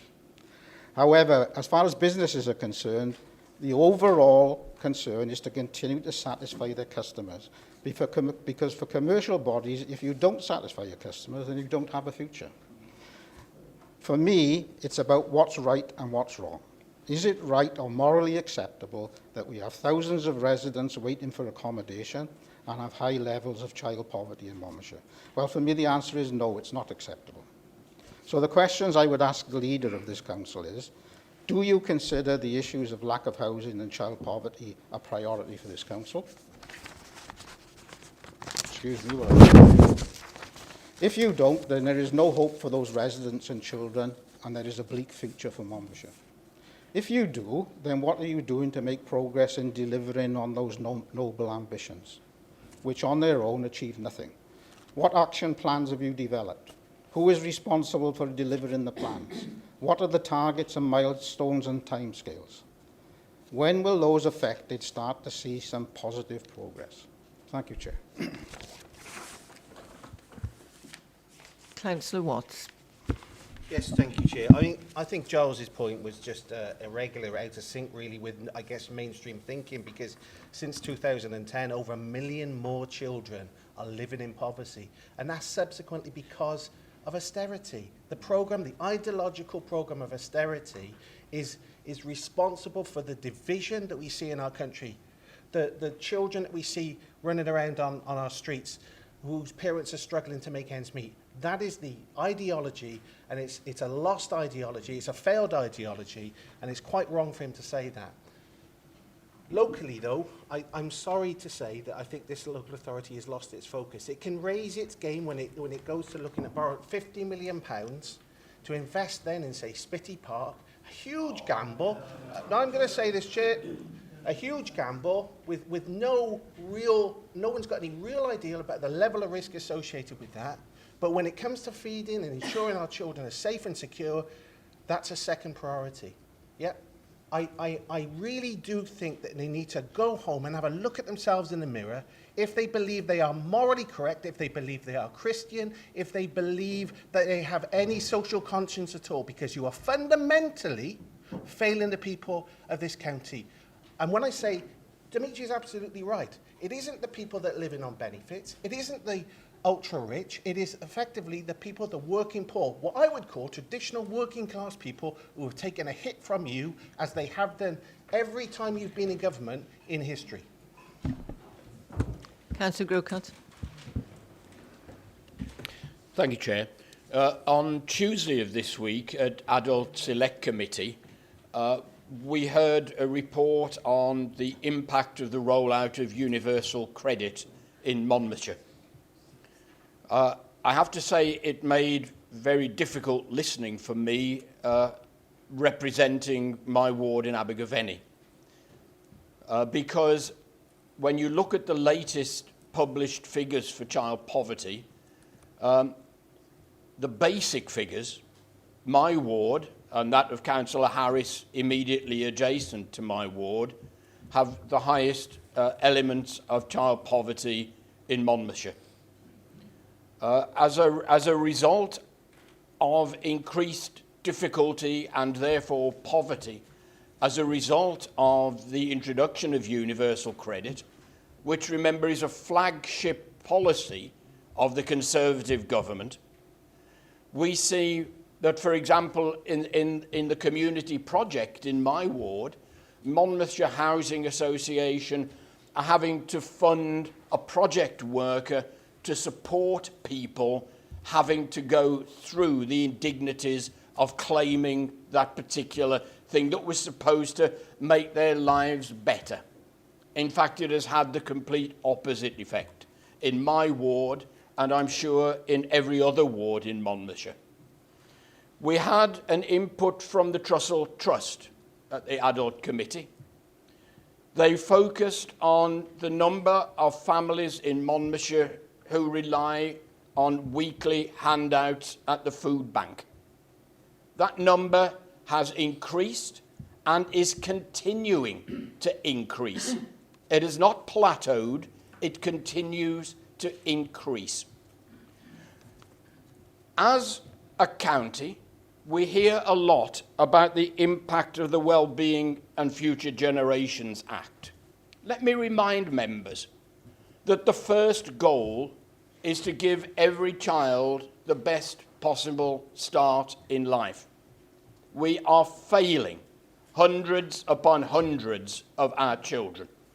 And the leader of the Labour group has given some very good examples of the concrete way in which that is happening week in and week out in this county.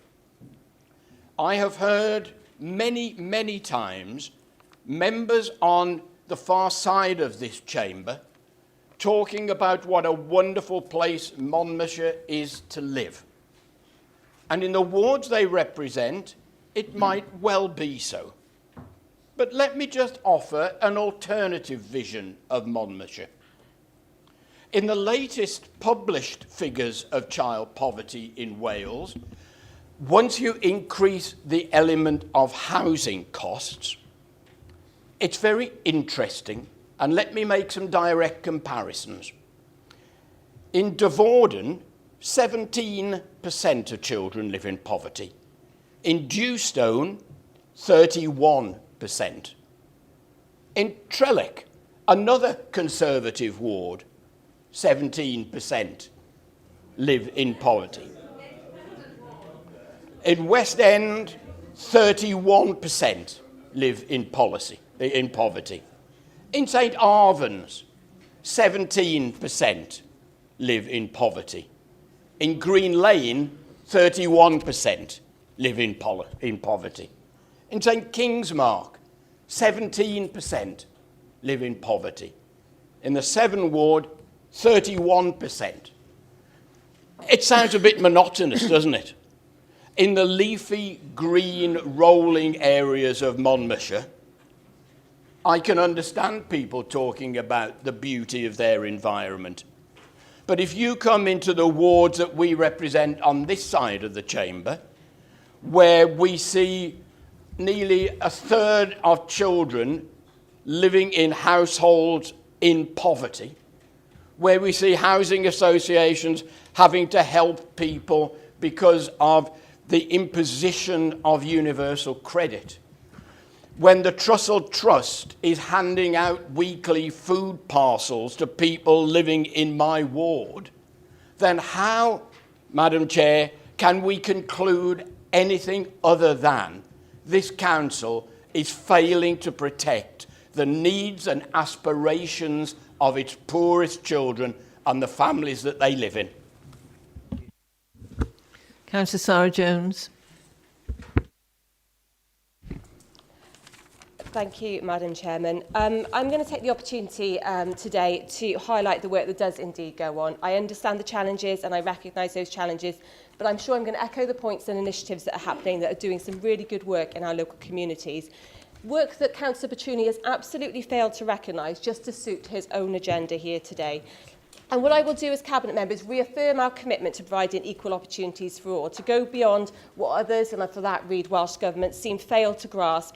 And that is that we're providing a real focus to social justice and to accountability in this county. But before I want to do so, I want to make some wider points before I pick up on that positive action that's taking place in Monmouthshire. Because you, Councillor Petrucci, are questioning our commitment to social justice and to be able to tackle poverty. You suggest, and I quote from your recent Twitter outburst, the Cabinet doesn't understand social justice. Now, I'm going to outline in the next few minutes why it's not just about understanding, which we absolutely do, it's about delivering against it. And that's something that we do, and that's in total contrast to the absolute failures at a national Wales level, which you're very, very happy to ignore to suit your own agenda. Firstly, in Wales, there is no national strategy. There is no minister accountable for tackling poverty, as Giles has outlined. Now, correction, it's Leslie Griffiths. She hasn't read up. No, it's not. It's split across every portfolio. Now, we might not get it right all the time in Monmouthshire. I'm not suggesting that we do, but we've at least attempted to take ownership over this issue. Now, indeed, not just me that's saying this, indeed the head of Oxfam has called on the Welsh Government to start taking responsibility, to stop passing the buck, and to start looking at coordinating from the centre. They've said there needs to be leadership and we need a strategy with ambitious targets. Wales has the worst child poverty statistics in the UK, and surely that warrants a focus, as we've done here in Monmouthshire. Secondly, so our policies, our strategies, everything that we do now references social justice. Now, again, it's about evolving this. I'm not going to stand here and say we're getting it right every time, but what we're doing is we're embedding those principles of social justice in all that we do. Now, members, let's contrast with what comes out of Welsh Government. I give you Welsh Government's Prosperity for All, their national overarching strategy to improve economic prosperities for families, bringing individuals out of poverty and improving their life chances. I ask you, in a 50-page document, how many times is poverty mentioned? Once.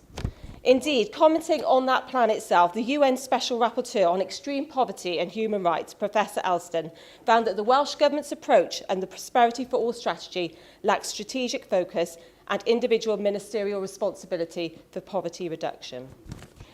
Thirdly, you mentioned that our initiatives are actively impacting on vulnerable families. You quote the childcare elements of the breakfast clubs. Now, I can tell you from my own evidence gathering, from speaking to teachers from the schools that you quote, the Dell and Undy, that there is no evidence that that's happening. Not one of those schools has had any contact from parents that are impacted by that policy. And you've chosen to play all this out through the media. Now, I mean, it might be worth just looking at the South Wales Argus, where you've had a long response in that, and just seeing some of the comments on there from people that actually support our policy decision. In fact, it's unanimous support. And just in terms of looking at failure, if you want to look at failure, look at the Welsh Government's Communities First programme. Your party in Cardiff closed this programme down, a £432 million programme aimed at delivering for the most vulnerable. They closed the programme down with no clear succession and also with no clear evaluation of what it actually achieved. Now, again, looking at the Bevan Foundation, what did they say about this? They said that policy should be co-produced by communities and professionals and not directed top-down.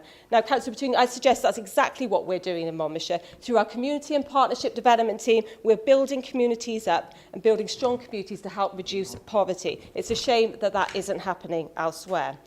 And fourthly, Wales, in case you weren't aware, has tax and legislative powers. Now, again, where focus in, for example, the legislation programme at present is there on children and young people and tackling poverty. Not one bill in the current legislative programme looks to address poverty and improving the life chances of young people. And let's not forget, and it's not necessarily something I support, elements of welfare support could easily or could be devolved to Welsh Government. But it's interesting that Welsh Government are not calling for that to happen. So, bringing us back to some of the initiatives, because I want to talk about the positives that we're doing in Monmouthshire. I'm going to not reiterate some of the points that Councillor John will make, because there are a number of things that are happening within the education setting that he will no doubt outline. And as Councillor Davis said, we're not powerless to make a difference, and indeed some of these initiatives, so we're making a real difference in our communities. We have two fantastic projects, one aimed at preventing youth homelessness, and that's Compass, another at supporting youth mental health, Shift. And these are two key initiatives at helping mentor, support, offer early intervention. Last year, we appointed a young person's accommodation officer. Over a year, they're making a difference in that role. We have our property with MHA in Caldicot looking to prevent and help support through family provision. And Monmouthshire's letting service is increasing family accommodation, taking over new accommodation all the time. We've got our open access, fully inclusive play opportunities, and we're looking with a specific focus at the moment to tackle holiday hunger, looking at initiatives with our partners. Indeed, there's a meeting happening as I speak around that issue. We're giving young people a voice to try and address the challenges that affect them most through our first ever youth forum, which will meet next week. We've got a multi-agency early help panel, which I'm really proud of, as I'm sure many members here will be, that supported 762 families in the last year. With a broad membership, they're looking to get referrals in early and making sure that we have help when it's needed. And we've got a number of successful projects to help people that are at risk of becoming NEETs, young people rather than the adults. It's looking at Inspire to Achieve, Inspire to Work, helping employability and helping those at most risk of not entering employment. So that's just a snapshot of initiatives, members. I can provide a lot more detail through the traditional routes. If anyone wanted to contact me through a traditional route like email or knocking on the door and asking for a meeting, I'd be very happy to do that rather than playing this all out through the media or in the chamber. Councillor Petrucci, I thought I'd just also thank you for making a specific reference to Llanover, to pick on my ward specifically. I suggest you might want to spend a bit more time in your own ward and focusing on the issues that matter there. Finally, in closing, I'm going to reaffirm our commitment. I want to thank our officers, our hard-working officers, for doing all they can to support and protect our most vulnerable. And I'm going to finally outline the failures, and those are not failures by Monmouthshire County Council. They're not failures by this county, by this administration. It's the failure of those responsible for the national levers, the people who could make a real difference. So we've got a lack of a national plan for eliminating child poverty. We've got an absence of a single point of accountability at Welsh Government. We've got an absolute failure to align key national policies with the need to address the challenges of poverty. I suggest those should be your focus, Councillor Petrucci. Before you start to finger point, before you start to use the media to no doubt elevate your own profile, perhaps you need to look closer to home and use any influence that you do have with your colleagues in Cardiff. It's not us in Monmouthshire that's failing our children, it's the powers that be in Cardiff. We are working hard in this county. We are working hard in this county to build on our community's assets and not their deficits. I suggest you join us in that journey, Councillor Petrucci. Be a critical friend rather than a media opportunist.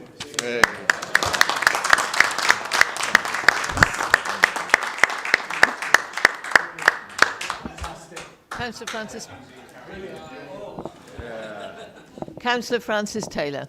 Thank you, Chair. I have to say, I wasn't really quite sure what this particular motion was calling for. It just asks us to note something, and I was surprised that it was accepted as a motion because it doesn't ask us to do anything.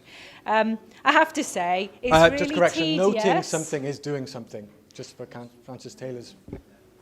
Yeah, but you could have put something more specific. You could have asked for something more specific. Instead, what this has become, I think, is, you know the phrase, you get the council you deserve, is really just a slanging match across the chamber. You know, frankly, I've worked in communities for well over 20 years, and no matter who's in charge, who's in power, the issue of poverty remains. Child poverty is not different to poverty. For a child to be in poverty, it generally means their family is experiencing poverty too. However, it's slightly more emotive, and so people find it easier to say that they're going to develop a child poverty strategy. Just a couple of points that I do want to note. We did hear in Adult Select Committee, quite right, that people seeking emergency 3-day food parcels had increased by 14% in Monmouthshire in the past year. That was from Trussell Trust. And we acknowledge that they don't actually support the food bank in Caldecott. That's done by a different church. So there is a significant issue here in Monmouthshire. It's true to say that we don't have the concentrations of poverty and social exclusion that exist in other parts of Wales. Nevertheless, it does exist. And I think that there are 2 points I want to make. 51% of those accessing those food banks said it was because of universal credit.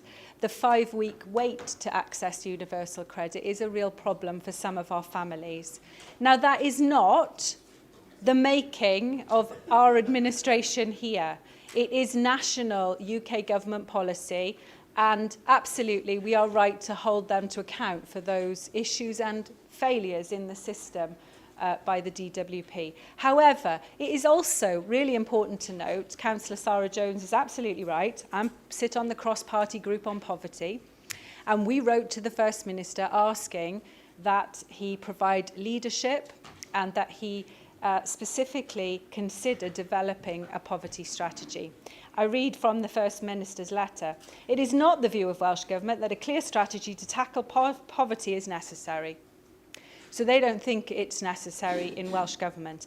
However, personally, I think that poverty and climate change are the biggest problems facing anybody, whether you live in a community characterised by worklessness or not.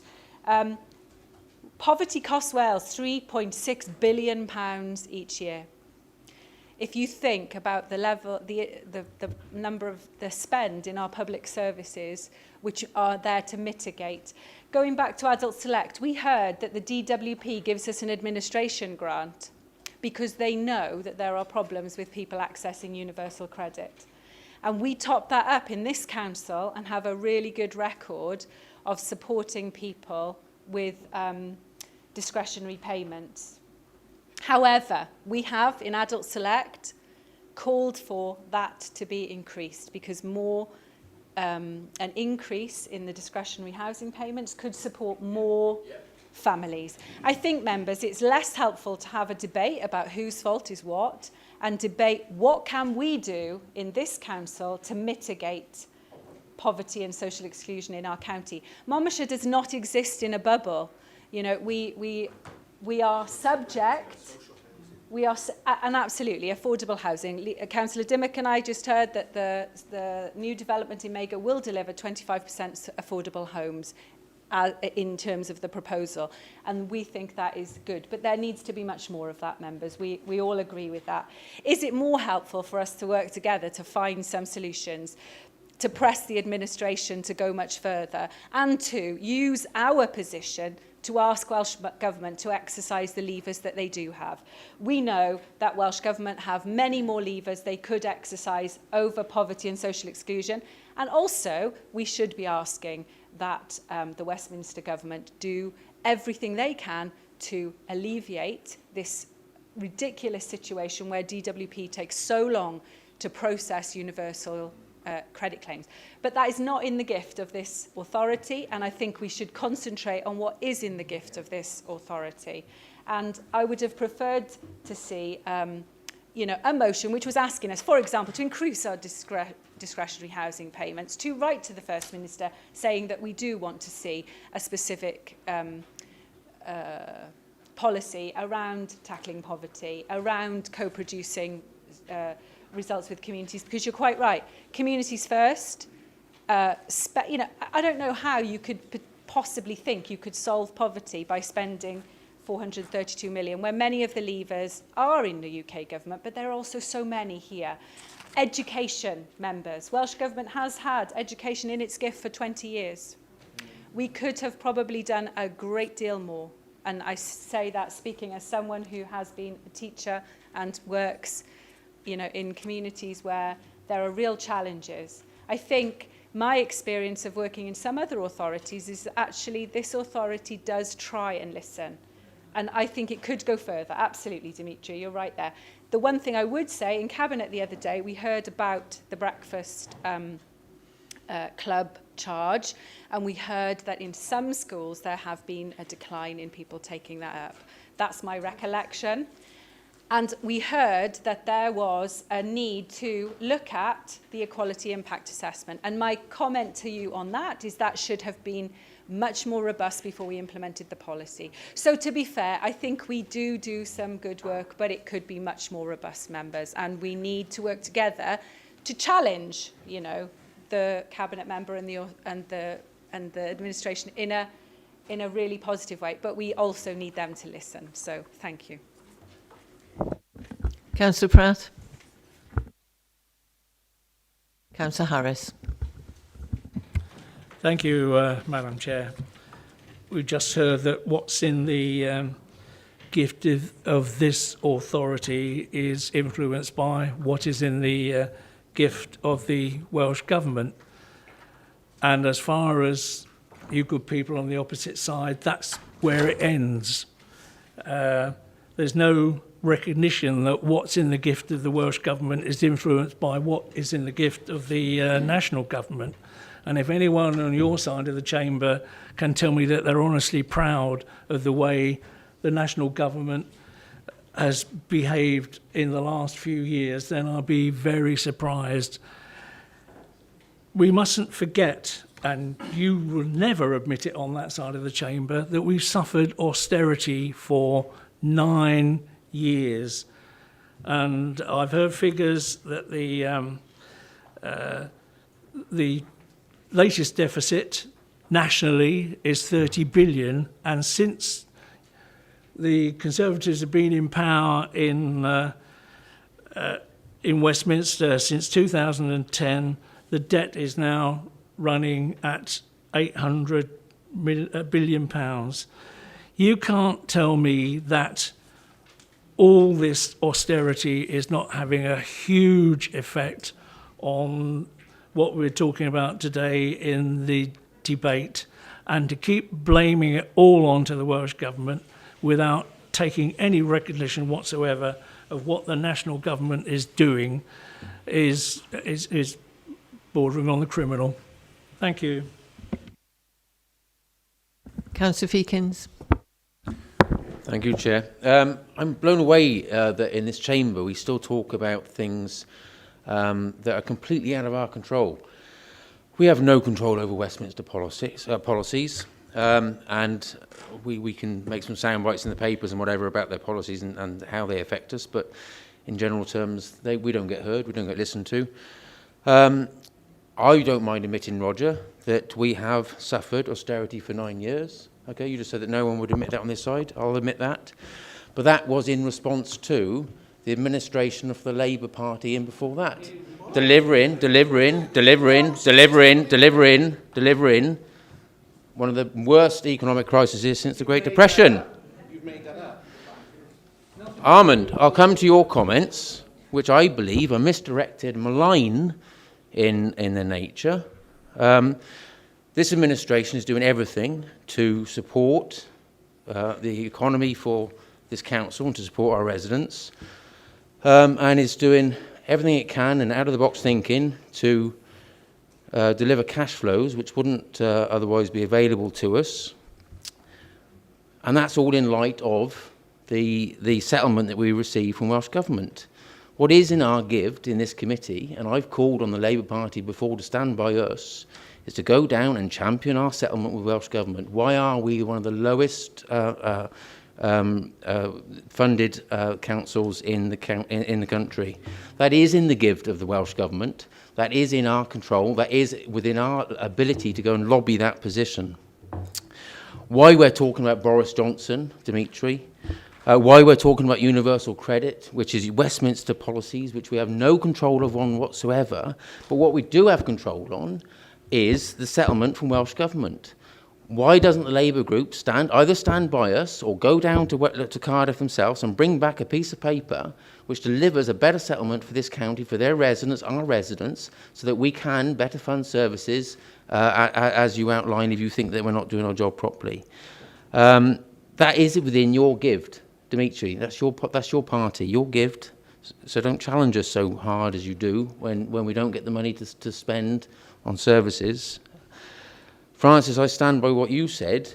We need to look at what we can do together. We need to work together and deliver a better outcome. Stop grandstanding on national politics and wasting this committee's time on things that we have no control on. I can't control Boris Johnson, and if you think you do, and if you think you can, Dimitri.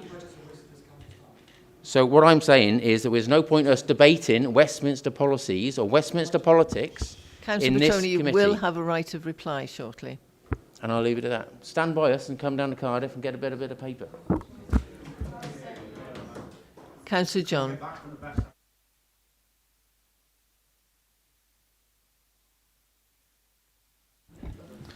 Right. I have to say I was very disappointed when I first saw this fact-free motion. Usually Dimitri puts a bit of research or a bit of time into drafting his motions, but this one, it looks like he did it on the back of an envelope at the last minute before the deadline or something. We haven't heard any constructive suggestions from the party opposite about how we could improve our offer to the most vulnerable in society. We've only heard moaning. We haven't heard any suggestions of things we could do differently. Now, let's look at the breakfast clubs, first of all. Breakfast clubs continue to be offered in line with Welsh Government guidelines. Every child in Monmouthshire is entitled to a free school breakfast, but we have a small charge for the element of childcare. I'm surprised the Labour group seem to be saying that families on fixed and low incomes should be paying extra in council tax to subsidise people who could afford childcare. Because Monmouthshire receives the lowest amount of funding from the Welsh Government, £600 less per head than other councils, we've had to make some really difficult decisions to protect frontline services like schools and social care. Parents in Monmouthshire can continue to access convenient and affordable childcare in schools from 8 a.m. for £1 per day. This is well below commercial childcare rates, but free to any pupil who's eligible for free school meals. This is followed at most schools at 8:30 by the free school breakfast available to all pupils free of charge. Our breakfast clubs continue to be well attended by pupils eligible for free school meals, for whom there's no charge. The half hours childcare is an optional service which is popular with working parents, and we ask parents to make that small contribution. Perhaps what some councils have been looking at is whether they should remove the childcare element altogether and not offer families the option to drop their children off early so they can go to work. We anticipated a drop in attendance when we introduced the £1 childcare charge, but if families opt for a breakfast together at home rather than taking up the free breakfast in school, parents have every right to make that choice. Of course, we have many families in Monmouthshire who drop their children off at 8:30 to access the free breakfast without taking up that £1 half-hour childcare. So this policy protects our most vulnerable pupils, but asks parents who can afford to make a small contribution towards costs of childcare. It's difficult decisions like this that have enabled this Conservative-run council to protect school budgets in the face of cuts imposed by Labour ministers from Cardiff Bay. The difficult decision we took last year enabled us to increase the school's budget, which is now £500,000 higher than 2 years ago, despite cuts to the authority's budget. Of the £19.6 million pupil development grant being distributed to schools in South East Wales, Monmouthshire is going to get just £1.5 million of that. I've spoken before of the impact that Welsh Government's cuts to post-16 funding and the Education Improvement Grant have had on our schools. Now, a number of councillors referred to school deficits. We have a combined school deficit in Monmouthshire of £232,000, and we're working closely with those schools who do have a deficit to bring that figure down. But I have to say, there's a neighbouring authority very close to us with one single school with a deficit of 1.6 million. So if you're saying that this Conservative-run council is solely to blame for a deficit of £232,000, you need to be asking serious questions about a Labour-run authority with one school with a deficit of 1.6 million. We've got schools in Monmouthshire which get £15,000 in pupil development grant, yet others in South East Wales of the same size get hundreds of thousands of pounds.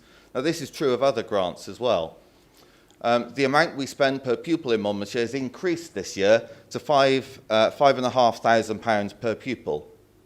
A number of members mentioned Mountain House.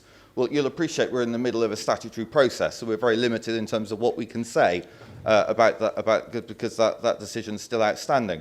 But the Labour group seem to be saying that we should be funding a school for pupils they don't have. There's been a significant fall in the number of pupils attending Mountain House, and it would be really irresponsible to continue to fund a school for pupils they don't have. That's ridiculous. Now, on the issue of social mobility, the social mobility report, which came out in 2017, was very clear that Monmouthshire was the third ranked local authority in Wales for social mobility. And the report said, in the early years, Monmouthshire delivers the best outcomes for young disadvantaged children. More recent evidence can be found in the Welsh Youth Opportunity Index, in which Monmouthshire was ranked second out of 22 local authorities in Wales. Now, we know what the Labour Party thinks about social mobility. Jeremy Corbyn said last week that he's dropping the idea of social mobility as a goal for the next Labour government, saying instead he would just get his policies audited. He goes on to say that the education system is not a route out of poverty. This administration completely disagrees with that, and we will not move away from our drive to improve social mobility even further, so no one, regardless of their background, so that anyone, regardless of their background, can rise as high as their talents and their hard work will take them. On the issue about Key Stage 4, we've been very clear that the gap between children eligible for free school meals and those not eligible for free school meals is too high at the level 2 inclusive. We're having meetings regularly with our schools to discuss free school meals outcomes. I was in Caldecott School just a few days ago, and we went through their free school meals students and the support that's being put in place, much of that with financial support from this authority. This year, we're supporting free school meals pupils in Year 11 with £1,000 per head available to every learner to provide additional support ahead of their examinations. That money is being spent on additional one-to-one support for students, provision of revision materials, small group work, and that's spread across the four secondary schools. There's also been additional Easter revision sessions, support from the EAS revision guides. A number of pupils have been provided with an early morning breakfast ahead of their examinations. So our teachers and other school staff work tirelessly to support every pupil in our schools, including the most vulnerable, and the suggestion to the contrary is deeply offensive.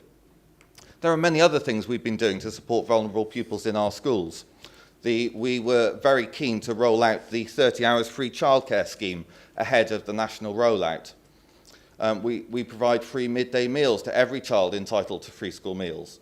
We provide free transport to over 2,000 children every day. We provide a wide range of activities through the summer holidays, and we've got after-school clubs in a third of our schools.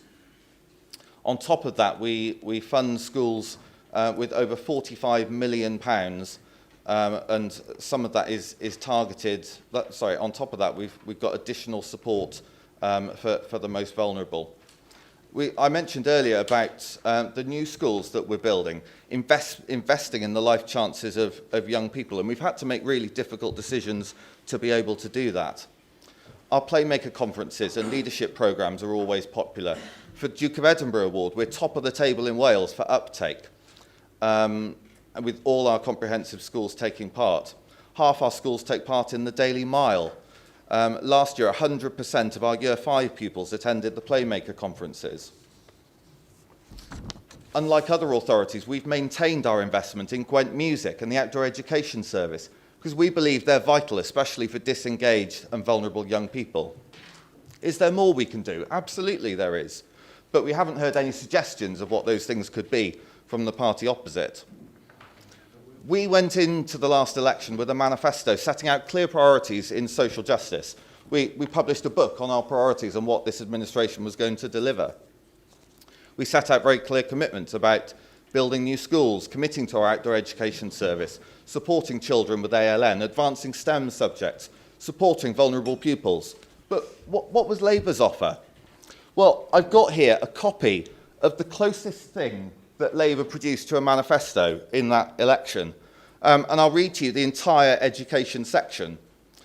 It says... Excuse me, Councillor John, you have 1 minute left. OK, I can read you the entire section in less than a minute. It says, we will support schools, children and teachers. That's it. That's it. No alternatives, no vision.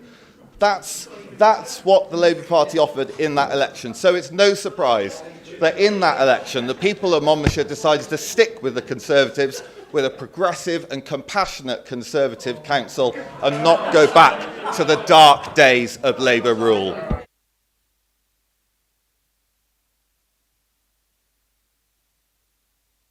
Councillor Williams.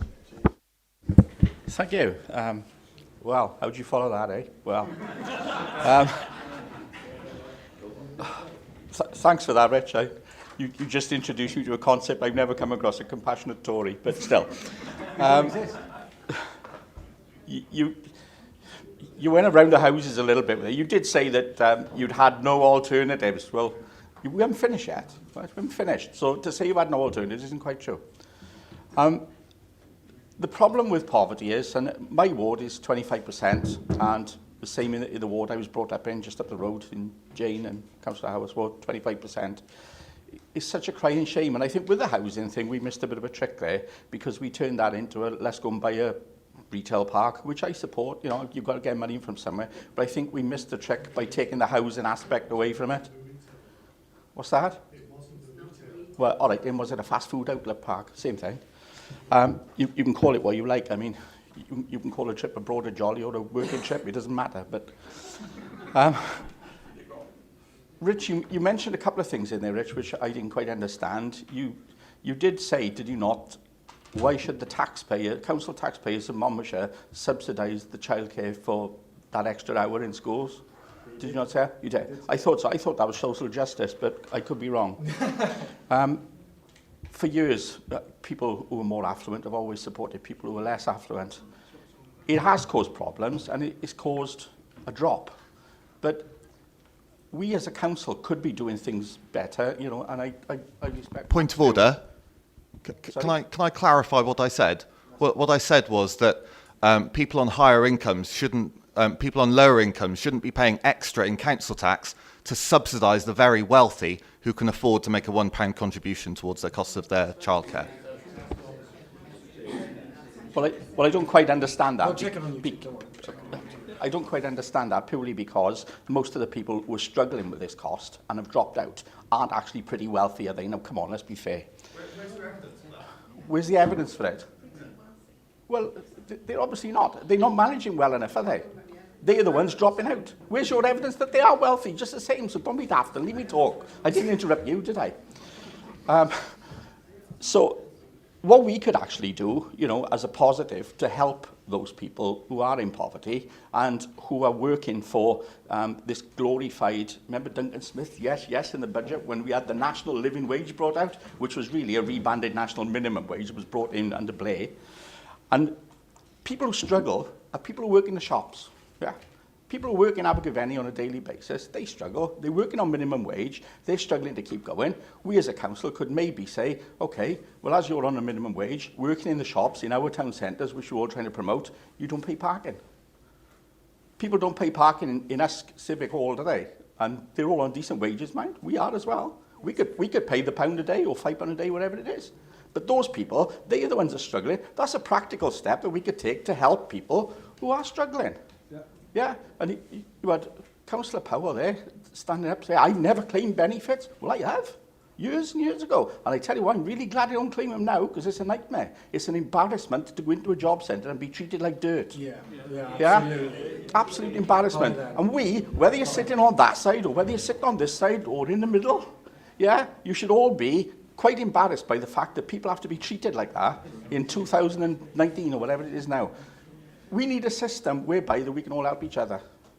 If it's rubbish, say it's rubbish, yeah? Don't go spinning around the houses about how we're doing this and that's okay. Yeah, if we're doing something bad, let's just say so and deal with it.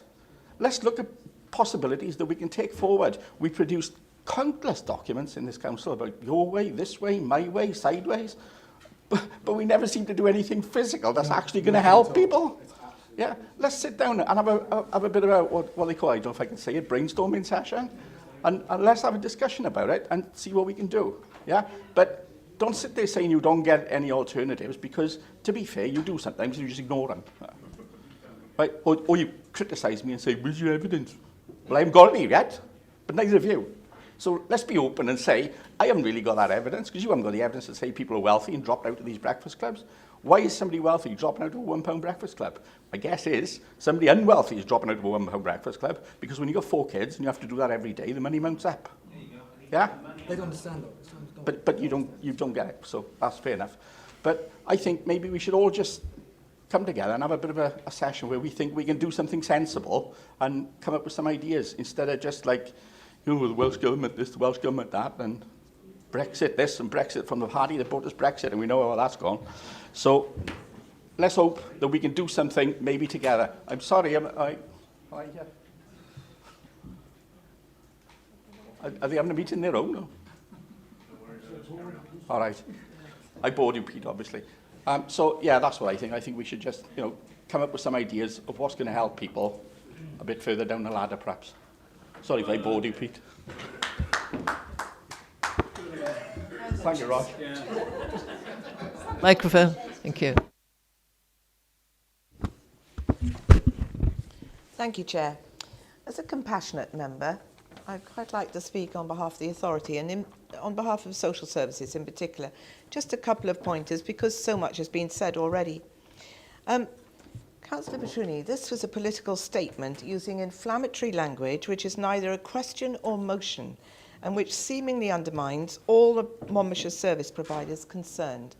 And this really affects me. It is particularly disappointing that Councillor Petruni is seen to undervalue our services and models which clearly support our young people. Monmouthshire is strengthening early help and intervention with a suite of services supporting families and their well-being. Early prevention and help is strengthening the resilience and ability for families to support themselves. So we're trying to get in at the beginning with intervention and prevention. You can't shake your head. This is ongoing, and it may not have, be absolutely at the end, but it is ongoing and it is happening. Young carers are identified actively and supported to help their balance with their lifestyle, their means, their education, alongside their caring responsibilities. Looked after children also receive help and support.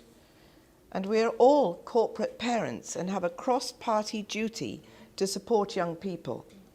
You also have an excellent representative, Dimitri, on the corporate parenting panel, which aims to address all issues affecting young people in care.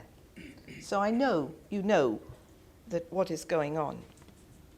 Never undermine the efforts and commitments made by Monmouthshire Council. It is ongoing. You are undermining people with your inflammatory language at the beginning.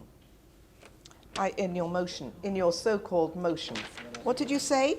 Undermining the chances, we are all undermining the chances of our poorest and most troubled pupils in Monmouthshire, which I take as quite an insult.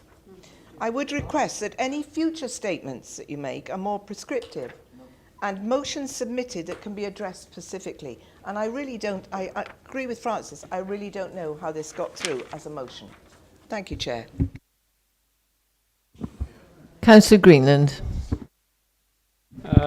Thank you, Chair. And just following up on something just said, I am really sorry that Councillor Williams has made what I accept was a throwaway remark, insofar that he has never met a compassionate Tory.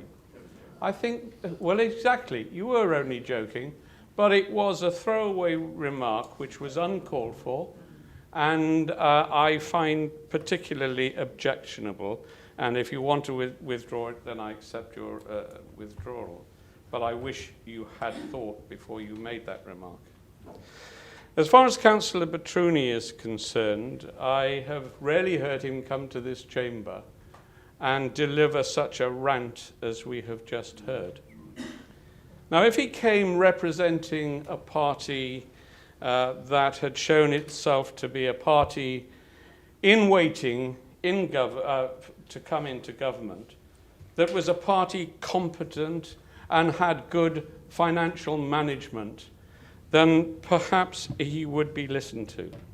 But the Labour Party, where even its own members are falling away from it, members who have voted for it for donkey's years, are now saying that this party under this leadership is incompetent. When even they say that, then you have to begin to think. Now, obviously, my own party hasn't shown itself in glory over the issue of Brexit by any means over the last 12 months, 2 years. And I'm horrified by some of the things that I have seen going on and members of Parliament saying in Westminster. Absolutely. But here in Wales, we have a government that has been there for 20-odd years in power. 20-odd years in which it can put the Welsh economy to rights. But in a recent report by the independent Save the Children Fund, they have identified that child poverty, and let's be sure that we're talking about the same thing. We're talking about relative child poverty, where less than 55% of families are on the median income levels. Child poverty in Wales is the worst child poverty anywhere in the United Kingdom. And that is the report of the Save the Children Fund, an independent organisation. We were challenged from Labour members to say what we were doing in respect of some of the problems. Now, let me first of all say as well that as far as child poverty, if there's one child in poverty, relative or absolute, or more particularly absolute, obviously, then I'm ashamed of that. And we all should be ashamed of that. And we all should be working because we Our children should have the best chances that they possibly can. And we haven't beaten child poverty. We haven't, national governments haven't, and we have to work together. And actually, if as Councillor Williams says, he wants us to work together, well, the sort of rant that we've heard from Councillor Batruni is not going to help that in any way. But he wants to know what we're doing, and other members have wanted to know what we're doing. And I think Councillor Davis particularly mentioned homelessness. Well, of course, we could, in terms of homelessness, have simply let our existing LDP run its course until we took up another one. But we recognise that there is a lack of housing, particularly affordable housing, here in Monmouthshire. And so we have brought forward plans to look again at our LDP and to deliver more affordable houses in a shorter period of time. That's what we're doing in terms of the shortage of housing. Other members have indicated what we're doing in other areas. And yes, we are doing something, and we are an active council that wants to make a difference, particularly to those in poverty. Councillor Fox. Thank you, Madam Chairman. I've cooled down a bit now. Been up and down a few times through the debate. It's a shame. I think Francis captured it earlier, actually. You know, be careful what you wish for. Do we really want a council that has got into this situation? Do we really need such angry motions put forward with no real content? What is the great real purpose of that? Well, I'm not sure quite what you're trying to achieve, Dimitri. You know, so I don't, you know, I'm disappointed that we're in this place. Should it be a next meeting? I put a council motion down to suggest how ineffective the Labour group has been in this council for the last 15 years. I could do that. Do you want that debate? Because it's absolutely right. Absolutely right. You know, so I can understand your frustration, Dimitri, being a leader of a group that is actually achieving nothing and not achieved anything for many, many, many years in this authority, but equally a part of a party that is achieving nothing and actually is actually letting down people. They aren't fit to hold the government of this country, where 200,000, over 200,000 children are still in poverty. That was the same situation 20 years ago, when money was funneled down into the areas to try to address that with no real outcome. And yet your colleagues, your Labour colleagues in authorities are stacking reserves up for a rainy day. Where's the justification of that? And we're trying to manage on meagre resources that the Wales government feel is appropriate for a council like us. You know, it is morally wrong. You want social justice, talk to your colleagues about delivering social justice so that we can deliver social justice in a greater degree across Wales. I think Sarah said very eloquently and with passion exactly what we're doing, and that's why she is a cabinet member in this council driving the social justice forward, and you aren't. Because you haven't got it. No, you'll, and you never will be. Because this, and there's no point of order in this. Councillor Watts, please allow. How is this fair? Please sit down. Because you're in opposition. She is because basically she's part of the Conservative Councillor Watts, Party. excuse Will me, it take sit down. all, Peter? There's no point of order there, Mr. Chairman. But there we go. It's platforms. Anyway, let's look a bit further forward. I'm not going to quote all. My colleagues have done a brilliant job of actually sharing exactly where we are.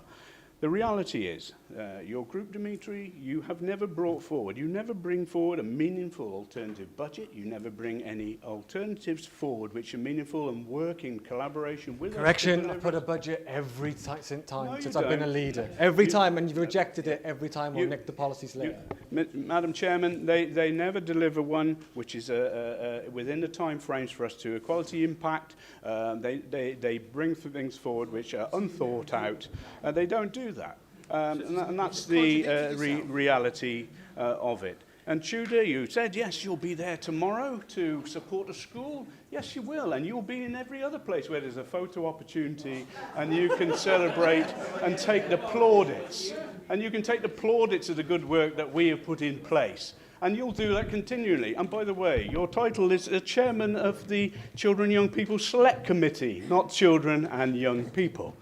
The Children and Young People is represented by our cabinet member, and he's the executive member who does that. Armand, we need to give you some independent lessons. So we need to take you to one side and help you understand the policy of this council around the £50 million investment fund, which I'm sure, Dimitri, do you agree with? Dimitri, can I ask if you agree with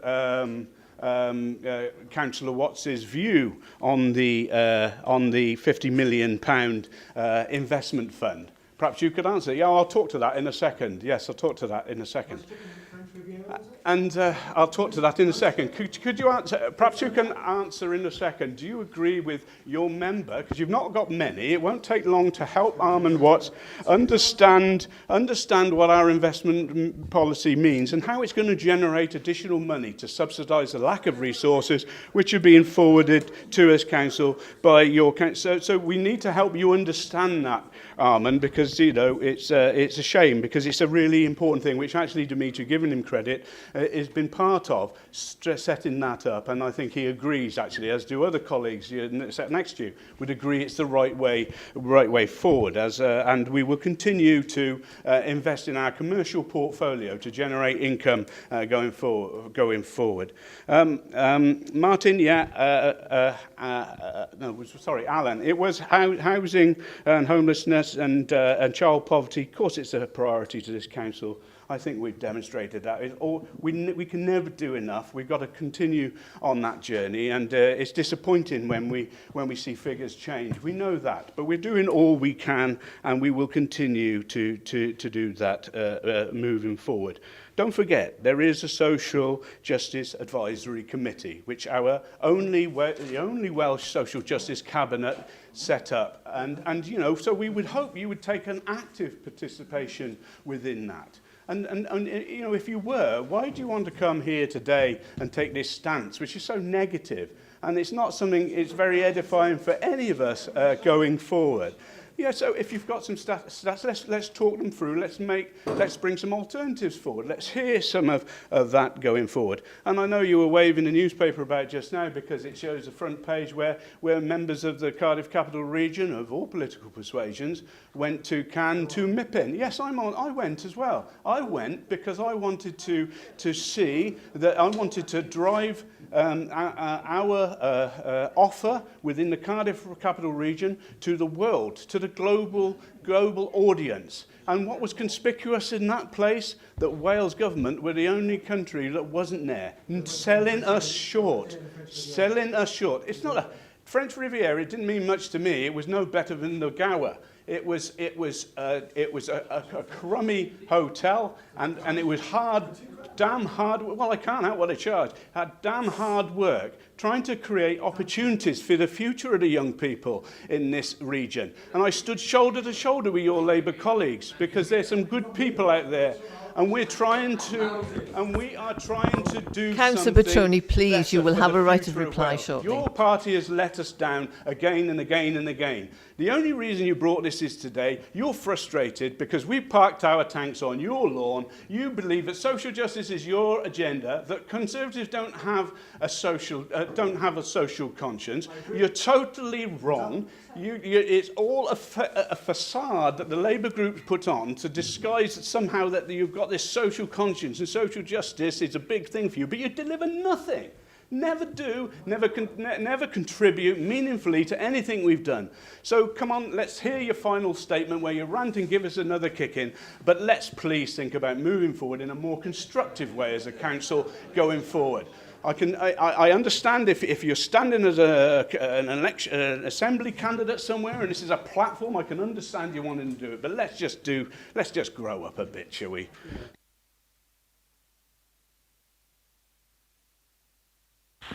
We have one more speaker this afternoon, Councillor Murphy, and then we'll go to Councillor Petroni for a right of reply. Yes, thank you, Chair. I shall be very short, and everybody knows what I'm going to say, but I'm going to say it anyway. We've had lots of suggestions of what we should be spending. From what I've heard, it would amount to millions that we don't have. We've got almost no reserves. Other authorities get much more than us, has been stated, even those with substantial reserves, over 100 million in some cases. So I would urge everybody, particularly on the other side, to turn their attention to helping us to try and get a better settlement than to criticise us for what we are trying to do with the very small amount that we get. Councillor Petruni, your right to reply. Thank you, Chairman. It doesn't surprise me at all what I've just heard. The Tories don't like to hear it, but they are perpetuating a social crisis in this county. They're making our beautiful county the least just in Wales. The vigour by which they're pursuing this agenda makes me think they've possibly gone to the Michael Gove school of enjoying white powder. They have cut our school budgets by £6 million. They have cut per pupil funding. This is not a facade. These are real, hard statistics about children in Monmouthshire. They don't care. They just want to blaze over it and go to the French Riviera. £900 less per student. Proposing to close our special school for children with severe emotional and social difficulties. If you're a stigmatized child in Monmouthshire at secondary school, you have 5 times higher rate of losing being fixed term excluded and losing more days than a non-statement child. They've overseen a 20% increase in local people and families waiting for a home. Didn't say a word about that. They've seen a 28% increase in people looking for a home with have medical and welfare needs. A 20% increase in child poverty. A 41% increase when you include housing costs. A 20% reduction in children receiving free school breakfast. The worst attainment gap in Wales. The worst GCSE results for poor students in Wales. We are the only true opposition who are really fighting against these Tories. We will stay true to our convictions. We won't deviate no matter what they call me, what they ever say about the Labour Party, our leader. We will not let them off the hook for creating a social crisis in Monmouthshire. The scale of complacency and ignorance, particularly on display from the Cabinet, is unbelievable. They're just doubling child poverty in their own ward. I can only conclude they either don't understand or they do not care. Personally, I think it's both. We will now put that motion to the vote. Those in favour? Chair, can I request a recorded vote, please?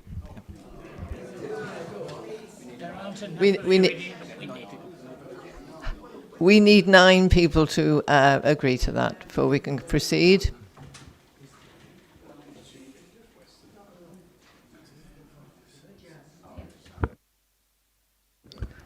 We will now have a recorded vote.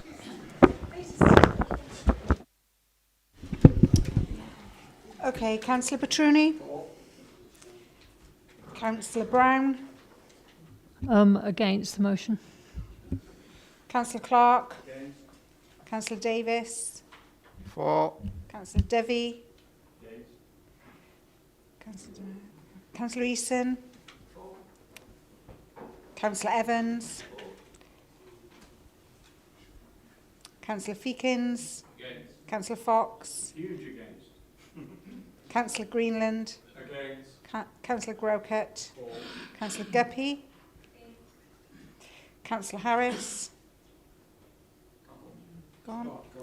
Councillor Higginson. Councillor Howard. Councillor John. Against. Councillor Penny Jones. Councillor Sarah Jones. Councillor Brian Jones. Councillor Jordan. Councillor Lane. Councillor Murphy. Councillor Powell. Councillor Pratt. Councillor Roden. Councillor Strong. Councillor Taylor. Councillor Thomas. Councillor Treharne. Councillor Watts. Councillor Watkins. Councillor Webb. Councillor Williams. Councillor Woodhouse. Against. Okay. That motion's been defeated, Chair. Thank you. We now move on to members' questions. We have a question from Councillor Martin Grocott to Councillor Greenland. Just as it's printed, but could I just say how pleased I am to see that Councillor Greenland is actually in the chamber this afternoon to be able to answer it. Thank you, Councillor Grocott and others. Sorry if I offend you, Bob. Don't worry. Thank you for the question, Councillor Gradcott. And to begin with, you mentioned in your question the Gwent Green Grid Partnership, a nifty title for it. And that is indeed an important group that is bringing forward a strategic piece of work with NRW and with other partners as well, that is looking to find sustainable management of important natural resources within Wales and within Gwent in this case. And it's very pleasing that we are leading that partnership with two of our more experienced officers going forward in that work. But it is not the intention of that body to replace the work of the LDP in identifying green wedges. Instead, it will be the work of the LDP to take account of what this group is saying when it does think about the establishment of green wedges. And I should also say that, of course, we did attempt last time to put green belts in place in the LDP that is in existence at the moment. And whilst we proposed them, the Welsh Government inspector took those out.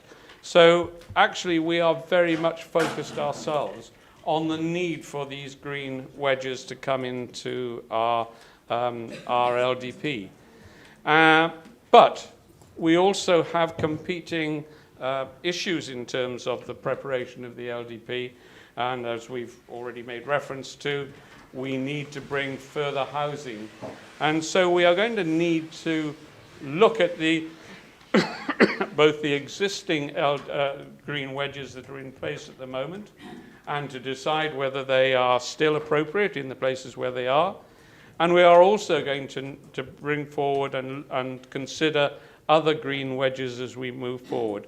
So it is something that we are going to look at part of the whole LDP process, and it will be for members in this chamber to decide on what is appropriate going forward in terms of green wedges. And I'm very pleased that this will be an important part of our process, but let's not remember that it will be competing perhaps with other important issues to provide housing land and to provide industrial land for further jobs as well.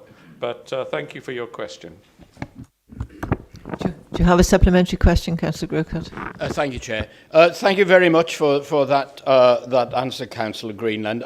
I wonder, going on from that, if you could confirm whether the County Council has done any work with the Brecon Beacons National Park Authority to identify and put forward any green wedge proposals for the Abergavenny area, and whether Monmouthshire has yet undertaken any landscape appraisal of the area, part of which is right on the edge of my ward as it runs up towards the national park, really to enable the designation of green wedges around Abergavenny and to create that area for recreation, for enjoyment, for really benefiting the local communities in that part of the county, but protecting that area between the edge of Abergavenny, my ward and others, and the national park.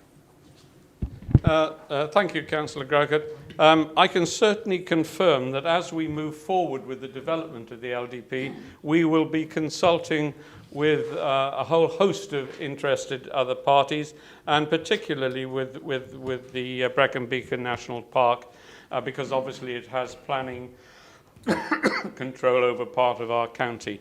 I can't be more specific than that at the moment about whether or not those discussions have gone any further forward, but no doubt as we have workshops coming up that will be talking about the LDP process, there will be plenty of opportunity to be able to take forward those questions and get answers for them. The next question we have is from Councillor Eason to Councillor Pratt. Thank you, Madam Chair. I'll wait for the answer to my question as written. Thank you very much, Councillor Easton, for this question. Highways only charge non-profit making organisations an amount to cover the legal cost associated with processing a Section 50 licence. The major cost associated with the licence process and inspection fees are absorbed within the Highways budget. This arrangement is not offered to other contractors or organisations and is applied consistently across the authority. I have met with officers on this particular issue, and I do remember you raising it at Stronger Communities, which I chaired previously. And I think it's not to be confused with the other issue, which was to do with street furniture and A-boards. Now, what's happened up to now is that this cost has been met by town councils. And well, can you just let me finish? Because I understand from officers that this particular fee was paid by Caldicot Town Council, and they've paid it on behalf of this group. Now, obviously, we want to encourage any groups to enhance the environment and to, contribute to the street scene. And this group, must be encouraged because they're making a very valuable contribution. But officers are looking at this Section 50 money and fees, and they have produced a report, and that will be coming to us shortly. So, I thank you for raising this, but it seems to be this particular case, it has been paid for, as it is elsewhere, by the local town council. But obviously we must have a consistent approach across the county to this particular issue of planters. Thank you, Madam Chair. A supplementary, Councillor Easton. Well, my supplementary question will be there, but the question of who paid for this will need to be dealt with elsewhere, but it wasn't at the town council. We'll come back to you on that. But my supplementary question is, and really, are you aware that since 2001, 235 Section 50 licences have been issued to utility works across the county? Over those 235 licences, only 2 were for permanent fixtures of floral attributes. One was in the Asda supermarket in Caldicot, and the other one was something in Usk, and I can't remember what it was. It was a waterfall feature, I believe, in Usk. Other than that, there was none have been requested in Llanelli Hill, Gilwyn, Llanfoist, Gavilan, Abergavenny, Monmouth, Chepstow, Lyd Tynton, anywhere other than the social estate of Caldicot. I am rather concerned that this has got to be raised as a question in council, because this particular group put on an event in Caldicot Castle last autumn. They made £2,000 profit, of which 2/3 went back to the authority. I'm not happy that I have tried to get this resolved with officers, and I haven't got anywhere. And neither have other members who also tried to resolve it with officers. So I ask you the question, could we resolve this some way outside of this chamber to the benefit of this particular group, to give them what you say is important boost for the future for what they're doing?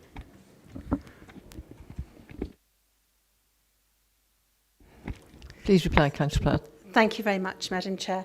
I think we need to have a common sense approach to this, and I think the best way to deal with this is for us to meet up with officers to discuss these particular cases, and we also look forward to the report that has been prepared by officers coming to us shortly on the whole issue of this S50 licence. Are you happy with that response? Pardon? Thank you very much. Thank you. The next question is from Councillor Strong to Councillor Jordan. Thank you, Madam Chairman. The new post office in Usk Hub opened... What?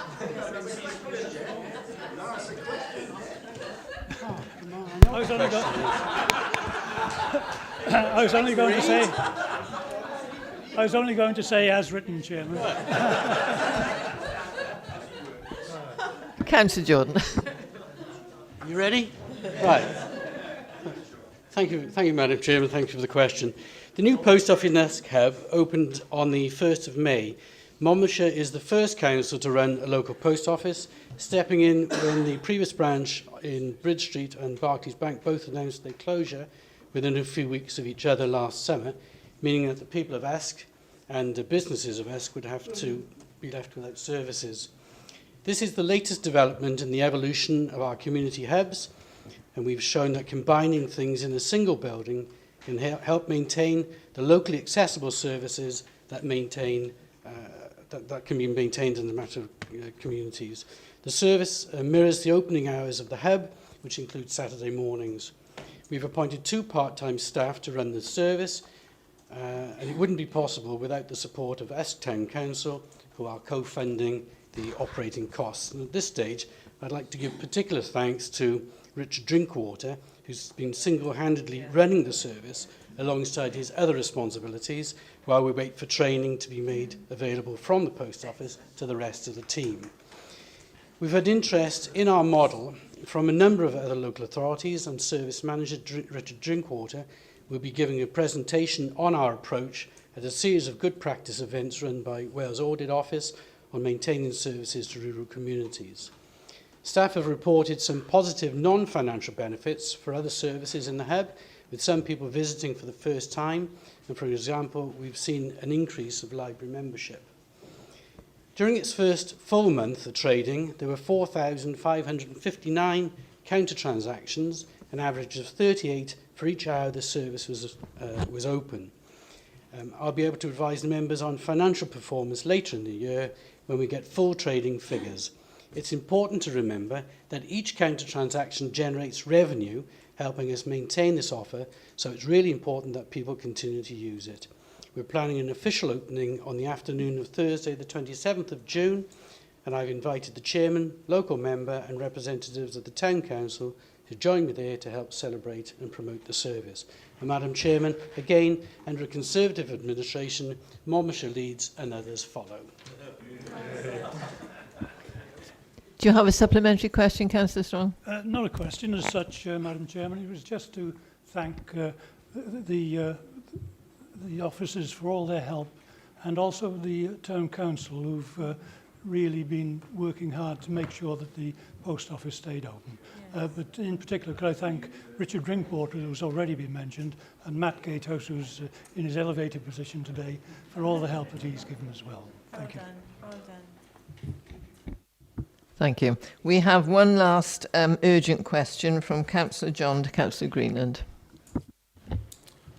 Thank you. Would the Cabinet Member for Enterprise make a statement on the Welsh Government decision to overturn planning permission to secure the future of Troy House in the Mitchell-Troy ward?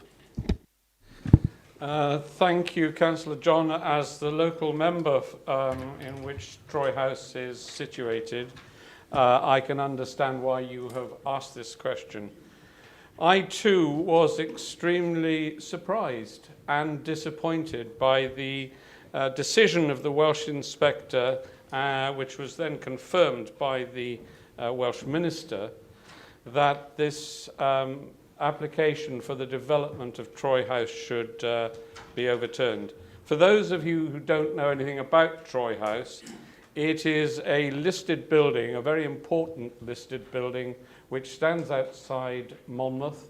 It's a very large building, and it is in urgent need of repair, and in fact it is on our buildings at risk register.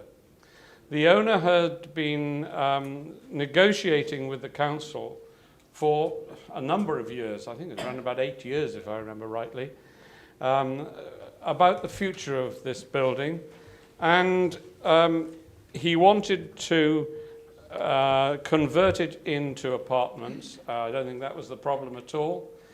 But because of the size of the house and the costs of doing so, he needed to bring with it another enabling development which could make it a commercial proposition or could make itself pay.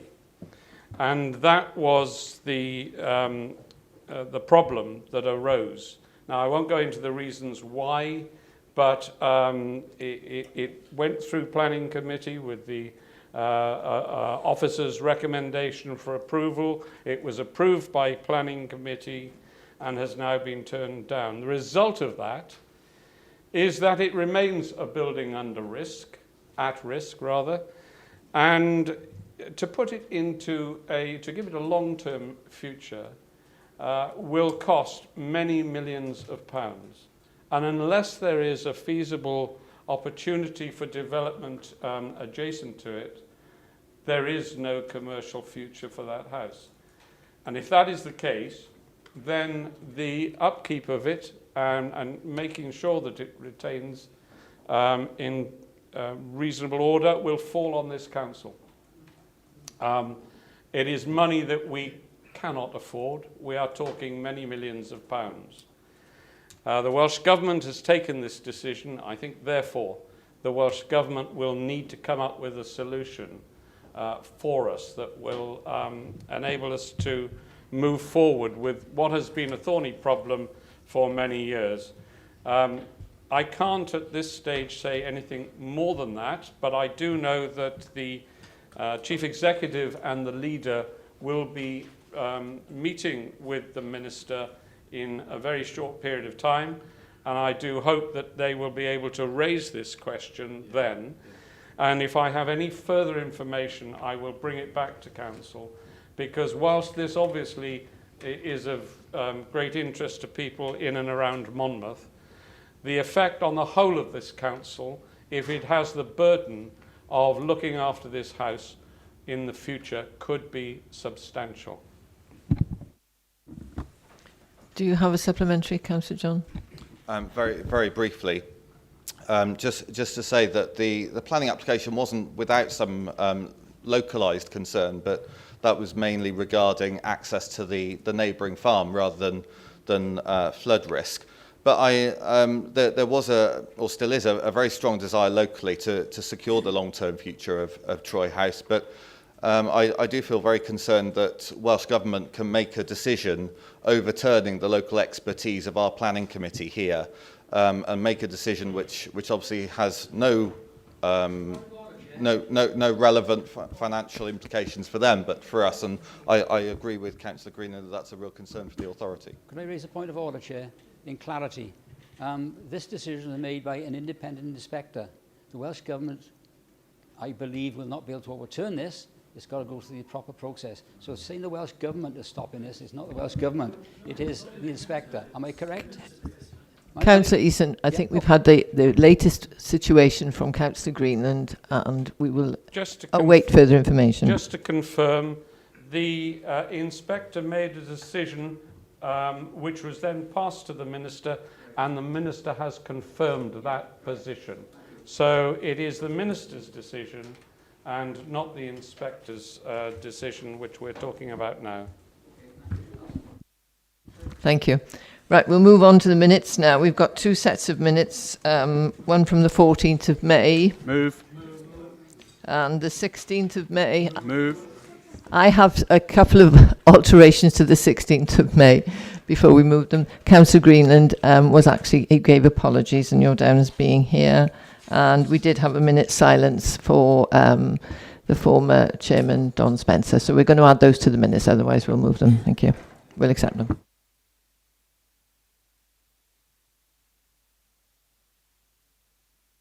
I now declare the meeting closed. Thank you all very much.